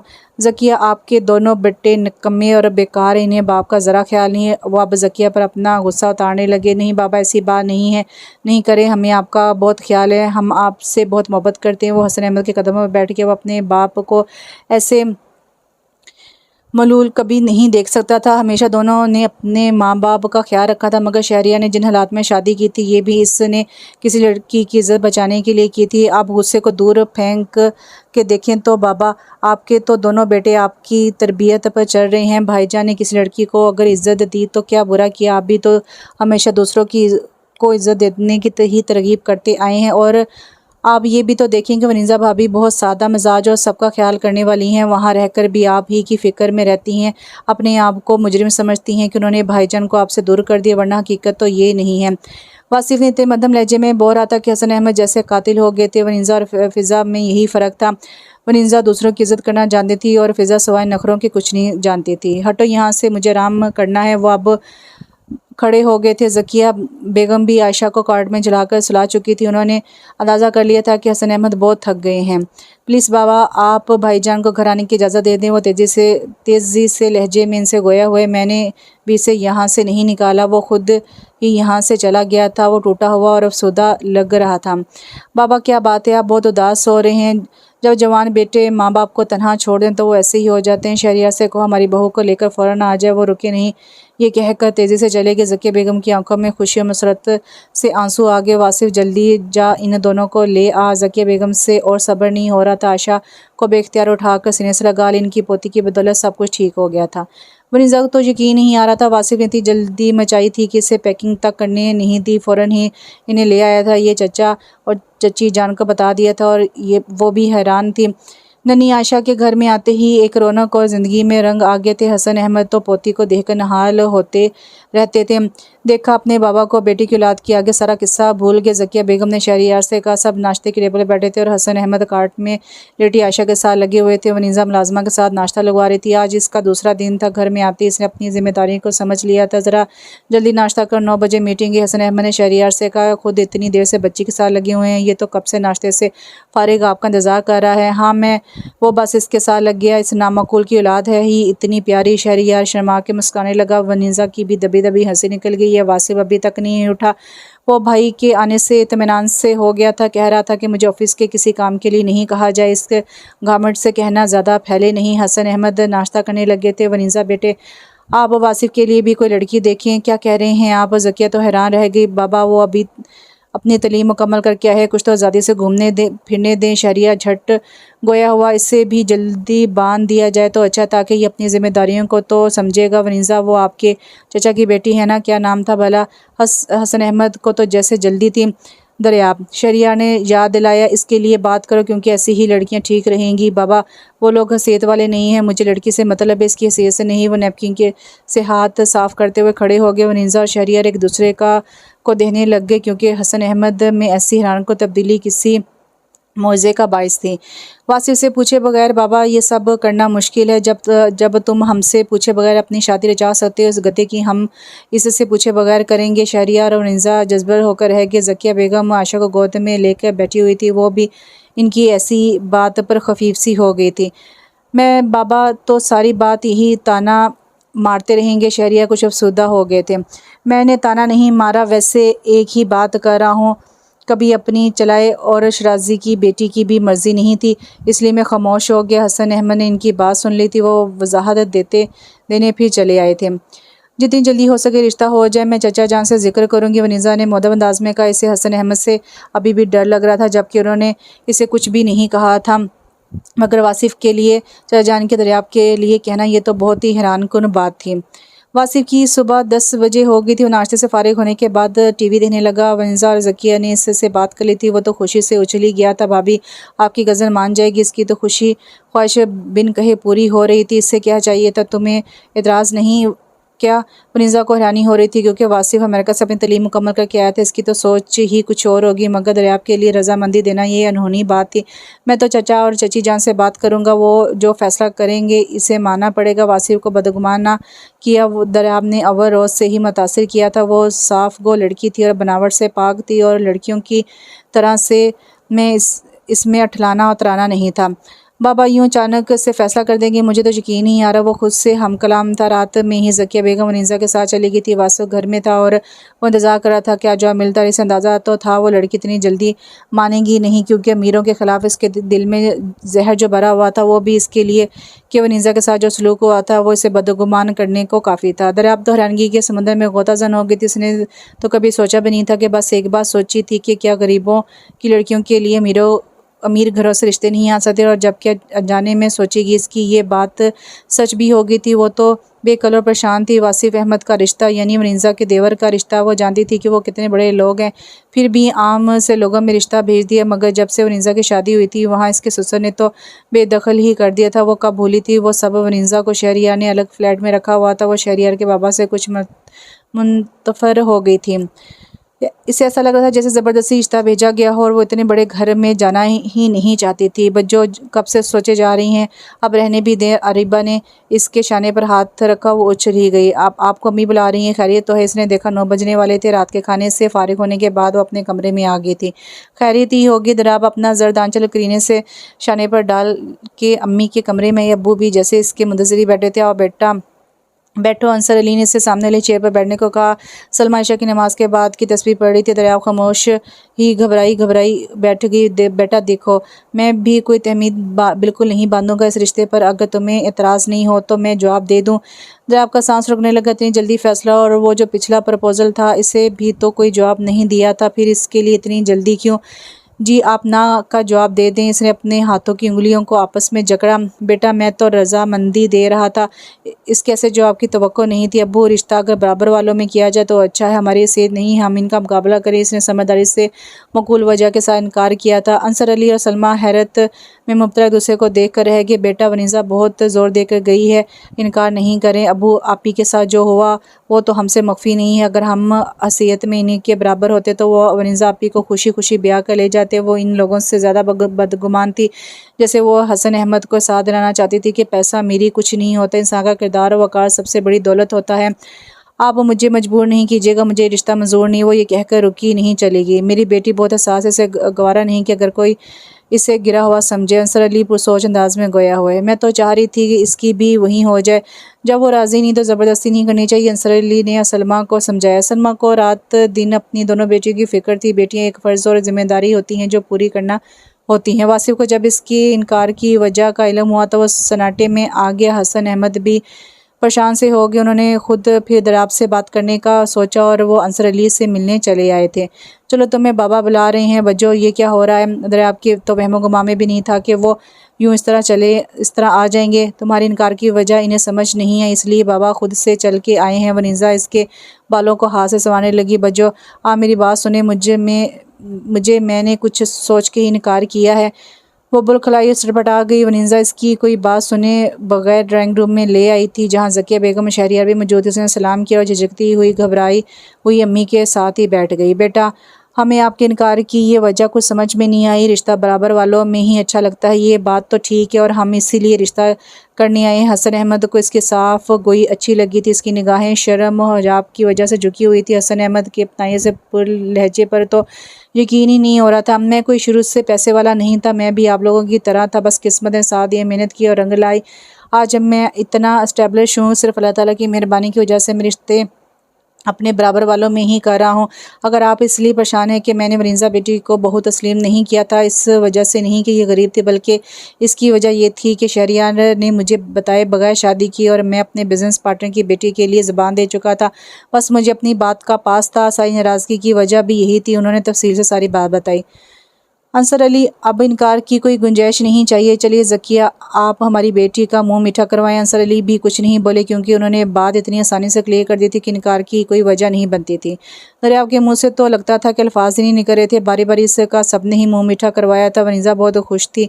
हसन अहमद ने तो शादी की तारीख भी जल्दी की सेट कर ली क्योंकि वो शायद समझ गए थे कि दरियाव कहीं कोई भी बात लेकर इनकार ना कर दे। हसन साहब इतनी जल्दी? अंसर अली घबरा गए। अंसर अली, नेक कामों में देर नहीं, हमें सिर्फ आपकी बेटी चाहिए और कुछ नहीं। वो मुस्कुराते उनके हाथों को थाम के गोया हुए। ज़किया बेगम ने दरियाव के हाथ में अपनी सोने की 2 चूड़ियाँ पहना दी थी। चचा जान, दरियाव को हम बहुत प्यार से लेकर जाएंगे, आप परेशान नहीं हो। वनीज़ा ने भी इन्हें तसल्ली और इत्मीनान दिलाया। दरियाव अंदर अपने कमरे में बैठी कुड़ रही थी। पता नहीं क्यों इसे ऐसा भी लगता था कि वासिफ के 10-12 चक्कर तो ज़रूर होंगे गोरी मेमो के साथ। अगर शादी के बाद कोई चक्कर सामने आ गया, फिर सामने आ गया तो वो बिल्कुल भी बर्दाश्त नहीं कर सकेगी। मुसलसल लब कुचल रही थी, रीबा से छेड़ रही थी, इसे भी डांट कर भगा दिए। 2 माह के बाद की तारीख फिक्स कर दी गई थी। इसकी हालत ही गैर होने लगी थी। वासिफ को बाबा के इस इक़दाम पर बहुत खुशी थी। वो तो सारा मामला ही फिट कर आए थे और मुसलसल मुस्कुराए जा रहे थे। शहरियार ने इसके सर पर थपकी दी थी। हाँ हाँ, मुस्कुरा लो, बाद में तो शायद मुस्कुराने के लिए भी सोचना पड़े। शहरियार को आपकी सिचुएशन का अंदाज़ा था, इसलिए इसे छेड़ भी रहे थे। क्यों आपकी सारी साहबा इतनी खौफनाक कि मुझे डर लगेगा? इसने शर्मा कर बात का मजाक उड़ाया। असूल पसंद और डिसिप्लिन बहुत है और तुम बेतरतीब इंसान। कोई बात नहीं, आपकी भी तो साली साहबा की बड़ी बहन ने बेतरतीबी ख़त्म कर दी, दूसरी को भी कर दें। अपने भाई पर ये जुल्म। वो कारपेट पर फ्लोर कुशन के सहारे लेटा स्क्रीन पर निगाह जमाए डिस्कवरी चैनल देख रहा था। दोनों एक दूसरे को लुकमा देते रहे। फिर बाबा आ गया। दोनों ही मुअद्दब बन गए। साहबजादे, आज आपका भी ऑफिस में होना ज़रूरी है। जी जी। झट रिमोट से टीवी ऑफ किया और उठ बैठा। शहरियार मुस्कुराने लगा। घर की गाड़ी तो ख़राब है, आप ऑफिस की गाड़ी और ड्राइवर भेज दीजिएगा। बाज़ार जाना है वनीज़ा को और मुझे। प्लीज़ मासी को भी साथ ले जाइएगा, आयशा को संभाल लेगी। आप दोनों परेशान होंगे, वनीज़ा की नहीं बनेगी। शहरियार को अपनी बेटी का बहुत ख्याल रहता था। तुम परेशान नहीं हो, मैं मासी को साथ लेकर जाऊंगी, उन्होंने तसल्ली दी। वासिफ की शादी की वो जल्दी जल्दी शॉपिंग कर रहे थे क्योंकि वक्त तेज़ी से गुजर रहा था। वो इसकी शादी पर अपने सारे अरमान निकालना चाहती थी। तैयारियों में एहसास ही नहीं हुआ शादी के दिन आ गए। माइयों मेहंदी की रस्म एक ही दिन कर ली थी। शादी और वलीमे का फंक्शन था जिस पर हसन अहमद ने अच्छे खासे दोस्त बाप को भी बुलाया था। इधर आपका दिल जाने क्यों वसवसों में गिरा हुआ था। ज़किया बेगम ने इसकी बारात शानदार बनाई थी। सारे रिश्तेदार हैरान थे। शादी के सुर्ख लहंगे में मैचिंग ज्वेलरी, मेकअप में इसका हुस्न तो निखर गया था। इस पर रूप भी खूब चढ़ा था। अंसर अली और सलमा ने तो शुक्र भरा सांस लिया और अल्लाह का भी शुक्र अदा कि इनकी बेटी का भी नसीब खुल गया था। वासिफ शहजादों की सियानबान ली से रुखसत करवा के अपने घर ले आया था। दराब का घबराहट के मारे बुरा हाल था, इसके पाँव भी इधर उधर पड़ रहे थे। वनीज़ा, तुम इसे बेडरूम में ले जाओ, मैं खाने वगैरह के लफ्ज़ात मासी के हाथ भिजवाती हूँ, ज़किया बेगम ने कहा था। बारात के साथ जो मेहमान आए थे, ज़किया बेगम पहले ही ने रुखसत करने चली गई थी। खूबसूरत सा बेडरूम में सुरकुन खुशबू, गुलाब, मोती और दुनिया जहाँ के फूल जितने भी थे, लगता था सारे इधर ही हैं। वासिफ लगता है खासा रोमांटिक है। जब भी बेडरूम देखो कितना खूबसूरत डेकोरेट करवा लिया। वनीज़ा ने इसके कान में सरगोशी की तरह शुक्र समेट कर बैठी हुई थी, जाने कि उसे ऐसे लग रहा था कि वासिफ ने हसन अहमद के दबाव में शादी की और इसके 10,000 चक्कर होंगे। भाभी जी, वो आशा रो रही हैं, शहरियार भाई बुला रहे हैं। मासी रजवात पर से पुर ट्रे अंदर ले आई थी। पीछे पीछे वासिफ भी मुस्कुराता हुआ अंदर दाखिल हुआ था। दरियाब का दिल धक धक करने लगा। हनाई हाथों की हथेलियों में पसीना आ गया था। इसने ज़ोरदार अंदाज में खनकारते हुए अपनी मौजूदगी का एहसास दिलाया। मासी के जाते इसने कमरा भी लॉक कर लिया था। वो इसके करीब बैठने ही वाला था कि वासिफ का सेल फ़ोन बजने लगा। इस वक्त कौन? इसने शेरवानी की पॉकेट से फ़ोन निकाला। इस वक्त फ़ोन करने की क्या ज़रूरत पड़ेगी? वो बड़बड़ाया, 1 मिनट अभी आया। वो उठकर बाहर निकल गया। ज़रूर कोई पुराना फेर होगा। वो दांत पीस कर अपने अंदर के इंतशार को रोकने लगी। आधे घंटे से ऊपर हो गया, वासिफ नहीं आया। वो उठी और अपने कपड़े उठाकर चेंज करने चल दी।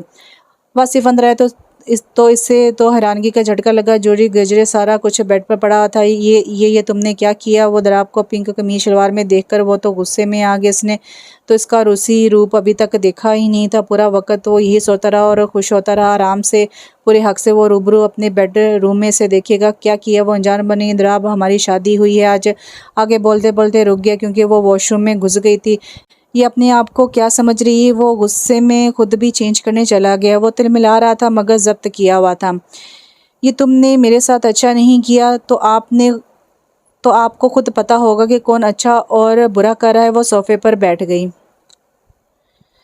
तुम मेरे साथ ऐसा क्यों कर रही हो? वो हरासा हुआ। सॉरी, मैं थकी हुई। वो मुंह लपेट कर लेट गई। वासिफ इन सारी बातों का मतलब समझ गया। वो अभी तक इन लोगों से खौफ है, इसीलिए वो ऐसा कर रही है। देखता हूँ कब तक तुम मुझसे ग्रेस करती हो। मैं भी वासिफ हूँ। इसने भी पक्का इरादा बांध लिया था कि दरियाब को जिच करता रहेगा। सुबह बहुत अनोखी और नई थी। वासिफ नॉर्मल अंदाज में सबसे ही बात करता, अलबत्ता वो कुछ उलझी हुई थी। बेटा कुछ देर आराम कर लो, शाम में फिर वलीमे की तैयार होने पार्लर जाना होगा। ज़किया बेगम ने से कहा, जो शायद बैठे बैठे थक गई थी। घर से वजदान और रीबा भी आ गए थे, मगर दरियाब साथ नहीं गई थी। वनीज़ा ने कहा वलीमे के बाद आ जाएगी। इस दौरान दरियाब को तो चुप लगी थी। वलीमे में भी वो खामोश ही थी। वासिफ ही सारा वक्त चाहता रहा इसके दोस्त वगैरह इससे भी मिले। दरियाब ज़बरदस्ती की मुस्कुराहट सजाए हंस रही थी। वलीमे के बाद दावतें होने लगी। फिर हसन अहमद ने कहा कि वो दरियाब को लेकर घूमने फिरने निकल जाए, मगर दरियाब ने इनकार करने लगी। मेरे देवर, तुम्हें तो खुश होना चाहिए, तुम दोनों को तन्हाई के पल मिलेंगे। वनीज़ा मायनी खेजी से मुस्कुराते उसे छेड़ने लगी। वो इसे क्या कहती, वो ऐसा बिल्कुल नहीं चाहती। वासिफ को अपनी करने का मौका मिलेगा। ज़रूरी है क्या जाना, मुझे आप सबके साथ रहना है। वासिफ ने लब बीच कर मुस्कुराहट दबा ली। साथ तो सारी ज़िंदगी रहना अच्छा है, तुम दोनों एक दूसरे को समझ लोगे। वनीज़ा ने आशा को अपनी गोद में उठाया। भाई आपकी बहन लगता है हम सबसे कुछ खौफ है। इसकी कनखियों से दरियाब को देखा। ऐसी कोई बात नहीं, इसे जड़ से का कुछ भी कहो। मैंने जाने की टिकट करवा ली है, कल इस्लामाबाद के लिए रवाना होना है। वो फैसला सुना के उठ गया। मगर इतनी जल्दी कैसे? वो खिला गई। वनीज़ा और वासिफ हंसने लगे। दरियाब शर्मास के रह गई। इस्लामाबाद के महंगे तरीन होटल में वो रुके थे। सारा सामान सेट करके वो सत्यानी के लिए बेड पर लेटा और दरियाब से देखने लगी। कितने आराम से वो लेट गया था। तुम भी आराम कर लो, मुझे कोई शौक नहीं है। वो कट कर रहेगी। वैसे कब तक करोगी और क्यों कर रही हो? कौन ही टकाए? वो इससे पूछने लगा। आप ये कंबल मुझे दें, मैं नीचे कारपेट पर सो जाऊंगी। उसने वासिफ के सवाल को नज़रअंदाज करके अपनी सूरत ऐसी बना ली जैसे वाकई नींद आ रही हो।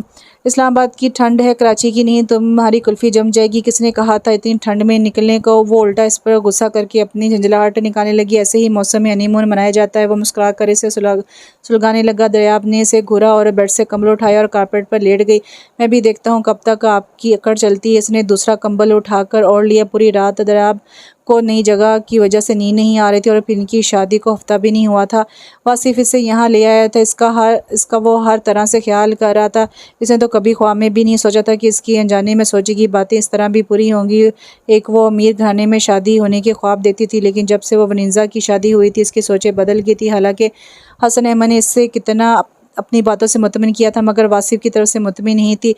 सुबह आंख पहले वासिफ की खुली थी। घर से अम्मी की कॉल आई थी। दोनों की खैर खैरियत पूछ रही थी। इसने फिर दरियाब को भी उठाया। दरियाब उठो, मुझे भूख लग रही है, मैंने नाश्ता मंगवाया है। इसने दरियाब का शाना हिलाया। वो बेतरतीब से कंबल ताने सो रही थी। लंबी दराज सिल्क की बाल मुंतशिर होकर तकिए पर बिखरे हुए थे। इसने बामुश्किल आंखें खोल कर इसे देखा। एकदम फिर इसे याद आ गया वो कहाँ है। झट उठ बैठी, दुपट्टा शानों पर बराबर किया। कनखियों से वासिफ को देखा जो ब्लू जीन्स पर जैकेट पहने सवारा निखारा इसके सामने था। जल्दी उठो, तैयार हो जाओ, नाश्ता करके हमें फिर निकलना है, समझे? कहीं नहीं जाना। तशरवी से वो गोया हुई। होटल के इस रूम में हर चीज़ की सहूलत थी। इसे ये तक गुमान नहीं हो रहा था वो कहीं और बैठी है, क्योंकि वासिफ का रूम भी तो ऐसा ही जदीद सहूलियत से भरपूर था।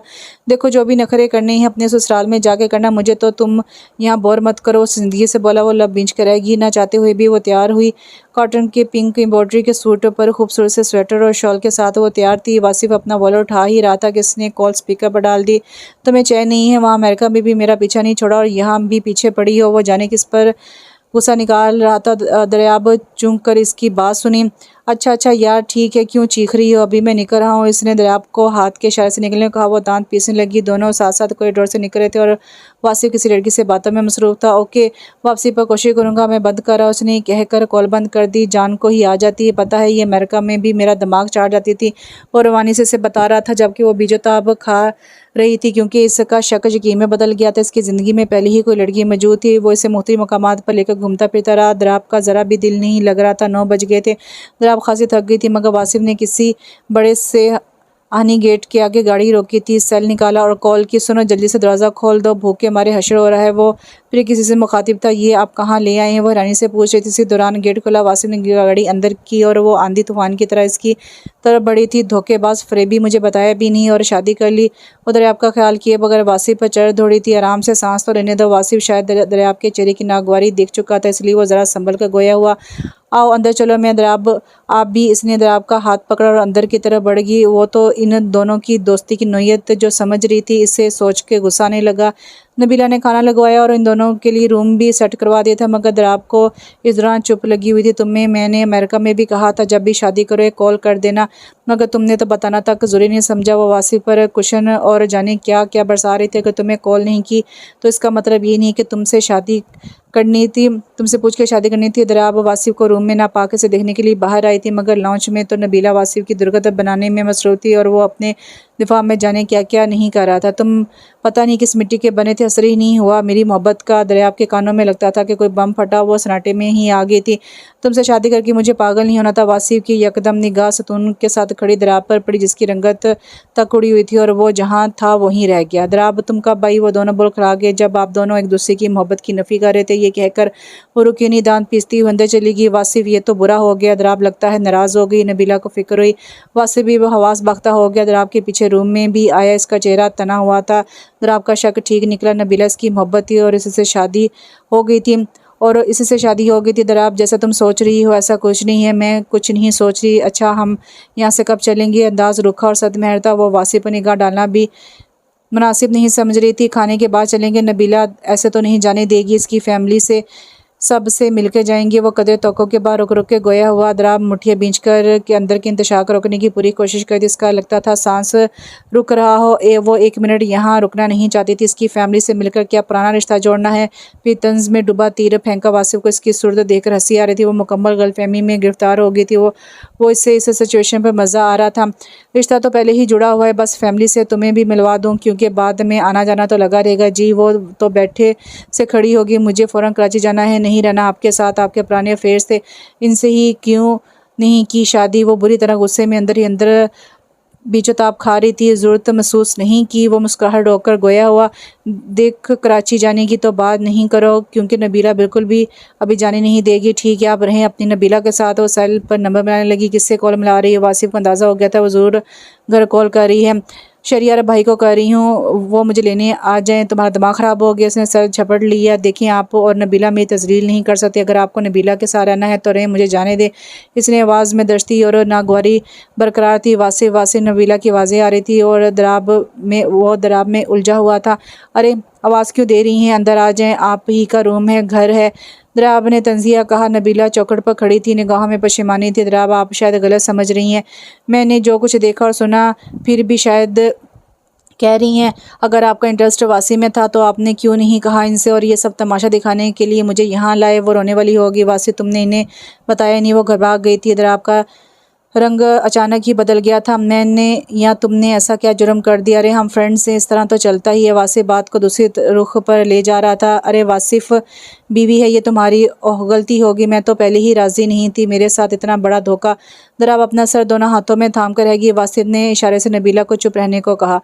दरियाब रूम में थी। वो वासिफ से बात तक नहीं कर रही थी। सेल तक वासिफ ने अपने पास रखा हुआ था। कितना ढेर इंसान है, ज़रा से शर्मिंदगी नहीं और इस लड़की की साइड ले रहा है। वो दांत पीस रही थी। नबीला के 3 दफ़ा से खाने का पूछ चुकी थी मगर वो बात ही नहीं कर रही थी। घर जाके मैं सीधी अम्मी अब्बू के पास चली जाऊंगी, मुझे अपनी बेइज्जती ज़रा भी गवारा नहीं। वो सोचे जा रही थी। काफ़ी टाइम गुजर गया था। वासिफ अंदर नहीं आया था और वो क्लॉक पर निगाह जमाए हुए थी। घर में चहल पहल हो रही थी। बच्ची के रोने की भी आवाज़ आ रही थी और कोई शख्स लगता था वो नबीला से लड़ रहा था या फिर वो गुस्सा कर रहा था। वो वासिफ दरमियान में बोले जा रहा था। फिर कुछ ही देर में वो लोग बातें करते हुए इधर की तरफ आ रहे थे। दरवाजे पर वो तीनों ही खड़े थे। दरियाब संभल कर बैठ के। दरियाब को अचानक से इतने शोर शराबे पर हानि थी, बच्ची की भी। अस्सलाम वालेकुम भाई। आने वाले ने ज़ोरदार अंदाज में बड़े फ्रेश मूड में सलाम किया था। इसके पीछे नबीला 6 माह की बच्ची को गोद में ली हुई थी और कुछ दामद में डूबी हुई थी। वो तो गड़बड़ा गई, सलाम का जवाब भी देना भूल गई। भाभी मुझे पता है ज़रूर इस बेवकूफ़ औरत ने आपके दरमियान गलत फहमी डाल दी होगी। अरसलान बोला था। अरसलान ऐसी कोई बात नहीं है और ना ही दरियाब को गलत फहमी होती है।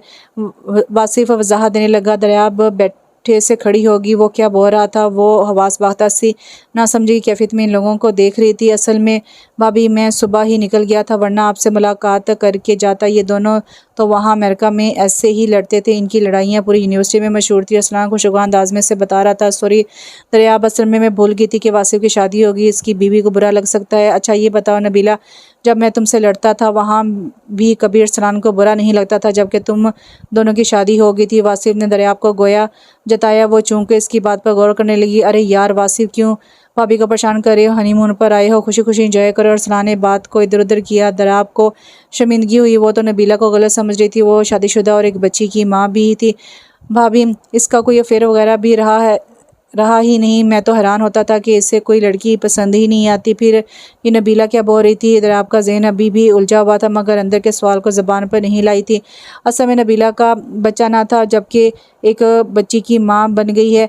अरसलान ने नन्ही रीबा को गोद में लिया था। अरसलान पता नहीं इससे और क्या क्या बता रहा था। वो खामोशी से सुन रही थी। वासिफ ने इस तमाम अरसे में जान लिया वो किसी मसले में उलझी हुई है। इसने बीच में बराए नाम ही किया। नबीला तो नॉर्मल तरीके से अपनी मेज़बानी निभा रही थी, जबकि वो खामोश ही रही थी।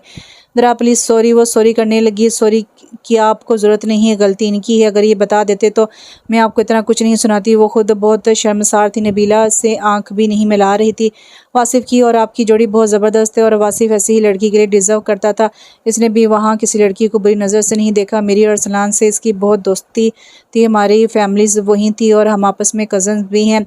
हमारी शादी वहाँ हुई थी, मगर रुखसती इस वक्त हुई जब अरसलान की फैमिली यहाँ पाकिस्तान आ गई। मैं भी यहीं आ गई और ये हमारी छोटी सी प्यारी सी दुनिया है। अरसलान की अम्मी अब्बू उम्रे पर गए हुए हैं, वरना मैं आपको इनसे भी मिलवाती। नबीला इसे तफसील से सब बता रही थी। नबीला, चाय तो लाओ, अरसलान ने कहा। वासिफ और दराब चाय के बाद जाने की तैयारी करने लगे थे, मगर अरसलान ने नहीं जाने दिया, बल्कि ज़बरदस्ती इनका सामान इधर ही मंगवा लिया। हालांकि दराब का रुकने का दिल बिल्कुल नहीं चाह रहा था। वासिफ ने फैसला किया कि इसे इन दिनों में वापस चले जाना चाहिए। वो हनीमून से वापस आके मेके रहने की तैयारी कर रही थी। वासिफ इसका इरादा भांप गया था और वो नहीं चाहता था कि दोनों घरानों में कोई बदमज़गी हो। वो दराब को खुश रखना चाहता था, मगर इसकी छोटी सी शरारत ने दराब को दूर कर दिया था। एक तो वो पहले ही इससे ग्रेज बरत रही थी, तो हमें जाने की क्यों जल्दी हो रही है? कल ही तो आई हो। वनीज़ा को तशवीश भी हो रही थी, क्योंकि एक हफ्ते के अंदर दोनों वापस आ गए थे। ज़किया ने हसन अहमद से भी हैरानगी का इजहार किया था। बस अभी दिल कर रहा है कि आज़ादी से लंबी तान के सोने का। दोनों किचन में थी, शाम की चाय बना रही थी। हसन अहमद और शहरियार भी जल्दी घर आ गए थे। खैरियत तो है? तुम दोनों में कोई झगड़ा तो नहीं हो गया? वनीज़ा ने ब्लू कपड़ों में मलबूस दराब को बगौर देखा। इसके चेहरे से साफ लग रहा था कि वो कुछ छुपा रही है। आपी मेरे साथ ही नहीं, वासिफ के साथ भी ठीक नहीं हुआ। वो एकदम ही गोया हुई। वनीज़ा ट्राली तरतीब से दे रही थी। इसकी गैर मुतवक्का बात पर हैरानगी से देने लगी, जैसे वो कुछ समझ नहीं पा रही हो। दराब, ये तुम क्या कह रही हो? आप ही वासिफ किसी लड़की को पसंद करते हैं? वासिफ किचन की ही तरफ आ रहा था और दराब की बातें सुननी तो वो सन्नाटे में आ गया, और ये बातें बड़ों तक पहुंच गई तो बहुत बुरा होगा। पहले ही इसे वार्निंग दे चुके थे। वासिफ, अगर तुम्हारी वजह से मुझे कोई भी शर्मिंदगी उठानी पड़ी इस लड़की के सामने या इसके घर वालों के सामने, याद रखना मैं तुम्हें घर से निकालने में देर नहीं करूंगा। बाबा के अल्फाज इसके कानों में गूंजने लगे। अरे बाप, ये तो बुरा हो गया। आयशा इसकी गोद में थी, वो किचन में आ गया था। वनीज़ा ने गुस्से भी निगाहों से वासिफ को देखा। दराब तो फौरन ही इसके पीछे थी। भाभी, दराब क्या कह रही थी? वो जो कह रही थी तुम जानते हो। ट्राली में से इसने केटली रखी और कप और सॉस को तरतीब से वो नीचे के पोशे में रखने लगी। भाभी, ऐसी कोई बात नहीं है कि आपको लगता है कि मैं ऐसा होऊंगा? फिर वो नबीला का क्या किस्सा है? वो ट्राली खसका के किचन से निकलने लगी। आयशा को इसने थामा हुआ था। वो तो बस मजाक था। नबीला से मेरी कोई ऐसी वाबस्तगी नहीं थी और ना ही है। वो तो गलत ही समझ रही है। देखो वासिफ, दराब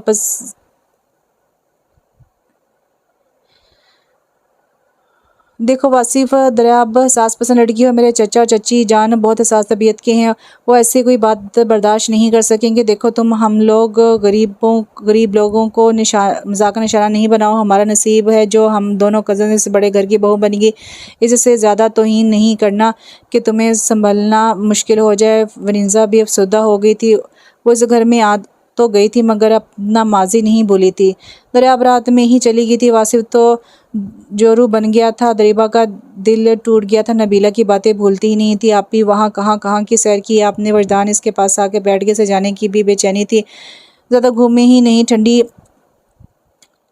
ठंडी इतनी हो रही थी, इस बात को ज़्यादा अहमियत नहीं दी। आप इस्लामाबाद गए थे, वहाँ का मौसम कितना ज़बरदस्त होगा। रीबा से देखकर रक्श करने लगी। अच्छा चलो जाओ तुम लोग यहाँ से, मुझे नींद आ रही। वो कंबल खोलकर खुद पर डालने लगी। वजदान मुँह बनाता हुआ उठ गया, जबकि रीबा अपने स्कूल का काम करने लगी।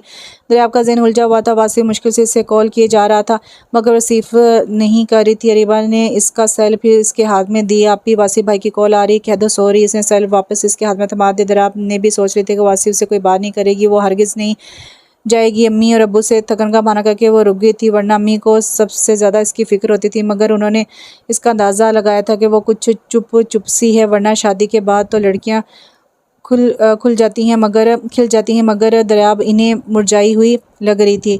इन्हें अंदेशे सता रहे थे और वो पहले ही इस रिश्ते पर राज़ी नहीं थी। इससे गए 1 हफ्ते से ऊपर हो गया था और अक़दा भी खुल गया था। वासिफ को तो बाबा ने खूब ही सुनाया था और वो शर्मिंदा फ़िक्रमंद दांतों में उंगलियां चबा रहा था। ज़किया बेगम ने तासुब से ही सर पकड़ लिया था। मुझे से नालायक से यही तवक्को थी, क्या ज़रूरत थी तुम्हें अपनी फ्रेंड्स के घर जाने की। उसे सख्त सुनाने लगे, बाबा छोड़ें, इसकी फ्रेंड्स हैं, क्या हो गया जो चला गया। शहरियार को इसकी हालत पर तरस आ रहा था। तुम तो चुप ही रहो। इस नामकूल ने बहुत गलत किया है। बीवी को पहले अपने फ्रेंड्स के बारे में बताता, फिर ही मिलता, और ये घूमने फिरने के लिए इससे लेकर गया था कि फ्रेंड्स गैदरिंग में नहीं। सॉरी बाबा, बस भी करें। और कितना डांटेंगे। वासिफ में मनाते अपनी रोने वाली सूरत के साथ कहा, आप प्लीज़ खुद बात करें। कोई बात नहीं करूँगा और ना ही कोई तुम्हारी हमायत में बात करेगा। सब कान खोल कर सुन ले, ख़ास तौर पर वनीज़ा, मैं तुमसे कह रहा हूँ, इस पर तरस खाने की ज़रूरत नहीं है। इन्हें शायद अंदाज़ा था वो वनीज़ा को अपना हमायती बना के भेजेगा। वनीज़ा परेशान होगी। ज़किया बेगम की भी आगे से बोलने की हिम्मत ही नहीं पड़ रही थी। मैंने तुम्हारी हर हरकत माफ़ की है, मगर ये माफ़ नहीं करूँगा। वो पहले ही इससे शादी के लिए तैयार नहीं थी। शायद इन्हीं बातों की वजह से वो इसे अच्छी तरह सुनाने के बाद वहाँ से उठ गए। अम्मी, ये सब कैसे हो गया। वो बहुत फ़िक्रमंद और बेहाल भी हो रहा था। जब मामला बिगड़ा है तो संभालो भी तुम ही, क्या ज़रूरत थी तुम्हें मजाक करने की। ज़किया बेगम को वासिफ की हालत पर फ़िक्र भी हो रही थी। 1 हफ्ते से कितना परेशान था। दराब से भी बात नहीं हो रही थी। शहरियार और वनीज़ा 2 दफ़ा इसे मिलने जा चुके थे, चलने को भी कहा था, मगर से साफ इनकार कर दिया था। वासिफ ने आइंदा मजाक से तौबा कर ली थी। इसे क्या पता था कि इसे महंगा पड़ेगा और लेने के देने पड़ जाएंगे। सच कहा है कि किसी ने मजाक भी करो तो एक हद में रहकर, किसी की दिलजारी नहीं हो। इसने फिर सेल पर इसे कॉल की, अरीबा दराब से बात करवा दो। वासिफ भाई आप ही नहा रही हैं, इसकी आवाज़ आई। वासिफ का मुंह उतर गया, जाने वो सच कह रही थी या झूठ। अच्छा मेरी बात करवा देना तुम खुद, वो मुझसे बात नहीं करी। जी अच्छा, वो झट बोली। वो अपने बेडरूम में इधर से उधर घूम रहा था। अभी शादी को 1 माह भी नहीं हुआ था और दोनों में रंजिशें हो गई थी। चल वासिफ, तुझे हिम्मत करनी ही पड़ेगी, वरना बाबा तो घर से निकाल बाही करेंगे। वो भी नहा ले के फ्रेश हो गया। ब्लैक पैंट पर ग्रे शर्ट में मलबूस सवरा निखरा डैशिंग लग रहा था। इसे दराब को मनाना ही था, अपनी ज़िंदगी को मनाना ही था। कब से वो आया बैठा था, अंसर अली से बातों में भी लग गया था और दराब शाम की चाय के साथ काफ़ी कुछ लज़्मात ले आई थी। वजदान से भी इसे की खासी गपशप हुई थी। आंटी दराब तैयार हो गई है, मुझे घर जाना है। बेटा मैंने तो कह दिया है, ऐसा करो तुम खुद अंदर चले जाओ। वो समझ गई थी कि इन दोनों में कुछ नाराज़गी, क्योंकि दराब ने इन्हें कुछ नहीं बताया था। वो माँ थी, औलाद का चेहरा देखकर माँ तो भांप जाती है। वो क्यों परेशान है, यहाँ कोई उलझन और फिक्र है। अंसर अली असर की नमाज के लिए चले गए थे। वो उठकर अंदर की तरफ जाने लगा। दरवाजे पर दस्तक देकर वो अंदर आ गया। साफ सुथरा नफीसा कमरा था। सिंगल बेड और एक वार्डरोब और राइटिंग टेबल है। साइड पर दीवार गिर बड़ा शीशा था। इसे देख कर घबरा गई। इसे ये अंदाज़ा नहीं था कि वो यूँ अचानक से अंदर आ जाएगा। घर के कपड़ों में नाराज़ सी ही इसे बहुत प्यारी लग रही थी। ये क्या तरीका है, कॉल कट ऑफ रखती हो, बात भी नहीं करती, कब तक ऐसा करोगी। वो नाराज़गी दृष्टि से गोया हुआ और इसके मुकाबले आके खड़ा हो गया। गहरी निगाहें इस पर जमा दी। मेरा ख्याल में हमें ये रिश्ता ही ख़त्म कर देना चाहिए, क्योंकि बिल्कुल मैच नहीं होता। वो यकदम ही बोली, ये क्या। वासिफ को इसके दिमागी हालत पर शुबा हो रहा था। मुझ में इतना ज़र्फ़ और बर्दाश्त नहीं कि आगे ज़िंदगी में कदम कदम पर आपके राज सामने आते रहेंगे। वो पुश्त फेर कर बड़ी मायने खेजी से ठहर कर बोली, दराब मैं तुमसे माफ़ी मांगता हूँ। सॉरी। क्या सॉरी, इतनी आसानी से सॉरी? आप क्या समझ रहे हैं, जो कुछ हुआ वो ठीक था और बाद में भी ठीक होता रहेगा? बिल्कुल भी नहीं। मैं इसी वजह से इससे शादी के ख़िलाफ़ थी। आप फ़िरंगियों के मुल्क में रहते हैं, सिर्फ आपके साबका इश्क निकल कर सामने आते रहेंगे। ज़रूर आपके साबका इश्क निकल निकल के सामने आते रहेंगे। जस्ट शट अप दबे दबे आवाज़ में चीखा था, क्योंकि ऐसे इल्ज़ाम तराशियाँ वो बर्दाश्त नहीं कर सकता था। मैंने नबीला के साथ मिलकर तुम्हें बेवकूफ़ बनाने के लिए मजाक किया था और कुछ नहीं था। नबीला और अरसलान शुरू से एक दूसरे को पसंद करते थे, तो मुझसे दूर दूर थी, इसलिए ये मजाक कर लिया। शायद तुम्हें शराकत बर्दाश्त नहीं हो और तुम मेरे करीब आ जाओ। मुझे ये नहीं पता था कि तुम मेरे मुतालिक क्या क्या अखज़ करती रही। अगर मैं ऐसा होता तो अपनी मर्ज़ी से वहीं अमेरिका में शादी कर लेता और तुम्हारी लिए राज़ी नहीं होता। अरे अगर मेरे मुतालिक कोई बदगुमानी थी तो मुझसे क्लियर तो करती। तुम्हारी वजह से बाबा से अलग डांट सुनी। अगर तुम घर नहीं आई तो वो मुझे घर में घुसने नहीं देंगे। वो बोलता जा रहा था और दराब हैरान सी सुनती रही।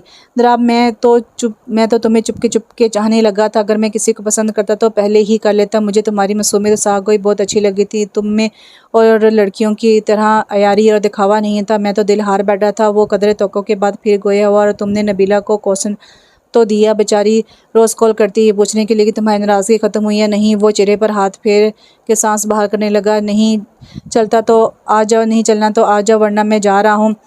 तुम्हारा जब दिल करे आ जाना। वो बहुत रंजीदा और दिल गिरफ्ता हो गया था। दरियाब को कुछ वक़्त सोचने के लिए देना चाहता था। दरियाब प्लीज़ दिलो दिमाग से सोचना, रिश्ते कोई खिलौने नहीं हैं जो तोड़ दिए जाएं और इनसे जज्बात का भी रिश्ता होता है। मैं तुम्हें खोना नहीं चाहता और अगर तुम्हें मुझे अज़ियत देकर खुशी मिलती तो ठीक है। तुम यहाँ जितने दिन चाहे रहो, मगर रिश्ता तोड़ने की बात नहीं करना। इसने दरियाब का नरम और मुलायम हाथ बड़े प्यार से अपने हाथ में लेकर सहलाया। और हाँ, मैं तो घर जाने वाला नहीं जब तक तुम यहाँ हो। मैं भी तुम्हारे साथ यहीं रहूँगा। जी। वो करंट खा के पीछे हुई। बिल्कुल भी नहीं, अमीर अब्बू को पता चल जाएगा। वो घबरा गई। अच्छा, इसी तरह इन्हें भी पता चले वहाँ इधर मेरे घर में भूचाल आया हुआ है। अच्छा है, इधर भी आ जाएगा। वो इसे तंग करने को बोला और बेड पर लेटने लगा। मैं इसी रूम में सोऊंगा, बेड सिंगल भी चलेगा। वो मायनी खेजी से हंसा। ऐसे कैसे हो सकता है? वो तो हवास बाख्ता होगी। मोहतरमा, मैं भी सोच के आई हूँ, तुम्हें लिए बगैर तो बिल्कुल नहीं जाऊँगा। वो इसकी हालत से मज़ा लेने लगा। अच्छा, चल रही हूँ। वो ना चाहते हुए भी रोने वाली होगी बोल उठी। वासिफ की होंठों पर फायदेमंद मुस्कुराहट दौड़ गई। ज़बरदस्ती नहीं, जाओ, तुम्हारा इस वक्त दिल करे जब चलेंगे। ज़रा ससुराल के भी दिन रात के मज़े ले लूँगा। हम नहीं रुकेंगे। वो फिर बोली, क्यों, क्या हुआ? इसने दराब के चेहरे पर निगाह की। वो निगाहें झुकाई हुई थी। सॉरी, मुझे भी इतना हाइपर नहीं होना चाहिए था। आपसे सब कह देती तो शायद ही नौबत नहीं आती। जो हुआ सो हुआ। जल्दी सामान पैक करो और घर चलो। सॉरी, वो शर्मसार लहजे में गोया हुई। ओके, लेकिन आइंदा इस बात का ख्याल रखना, मेरी तरफ से बदगुमान होने से पहले बात क्लियर कर लेना। इसने दराब के दोनों हाथों को मुस्कुराकर पकड़ा। तुमने मेरे इतने अच्छे दिन ख़राब किए हैं, इनका हिसाब कौन देगा? वो मायने खेजे से इन दिनों को याद करने लगा जब शादी हुई थी। हम क्या दोबारा हनीमून पर नहीं जा सकते? वो शर्माई गोया हुई। क्या? फिर से बोलो। वासी पर तो शादी मर्ग तारी हो गया। नबीला के घर रहेंगे। हाँ ठीक है, इससे भी दुर्गत बनवा लेना अपने मियाँ की। वो रोने वाली एक्टिंग करने लगा था। नबीला को मैं खुद कॉल करके बताऊंगी। वो हंसी। सच बताओ, दिल से माफ़ कर दिया? दराब ने इस बात में सर लाया। वो भी कोई कार्रवाई करता? बाबा की कॉल आ गई। जी बाबा जान मान गई है आपकी बहू। वो फ़ौरन मुअद्दब बन गया था। दराब ने शर्मा कर वासिफ के शाने पर सर रख दिया। वासिफ ने बात करके कॉल बंद कर दी।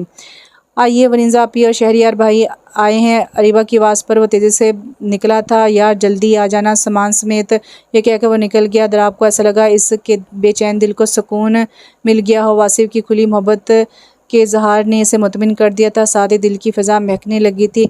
चार सू खुशी छलकने लगी थी। यहाँ पर नावल ख़त्म हुआ। नावल का नाम है फ़िज़ा महकने लगी और इसके राइटर हैं शाज़िया मुस्तफ़ा। इसमें कुछ नावल में कुछ मिस्टेक्स थी, कुछ लफ्ज़ों की और जुमलों की, जिसको मैंने बड़ी मुश्किल से अदा किया है। अगर आपको फिर भी पढ़ने का अंदाज़ ठीक ना लगे तो आवाज़ बंद करके इसको खुद पढ़ लीजिएगा। इंशाल्लाह फिर मिलते हैं। कमेंट्स बॉक्स में बताइएगा कैसा लगा आपको नावल और अपना ढेर सारा ख्याल रखिएगा। अल्लाह हाफ़िज़।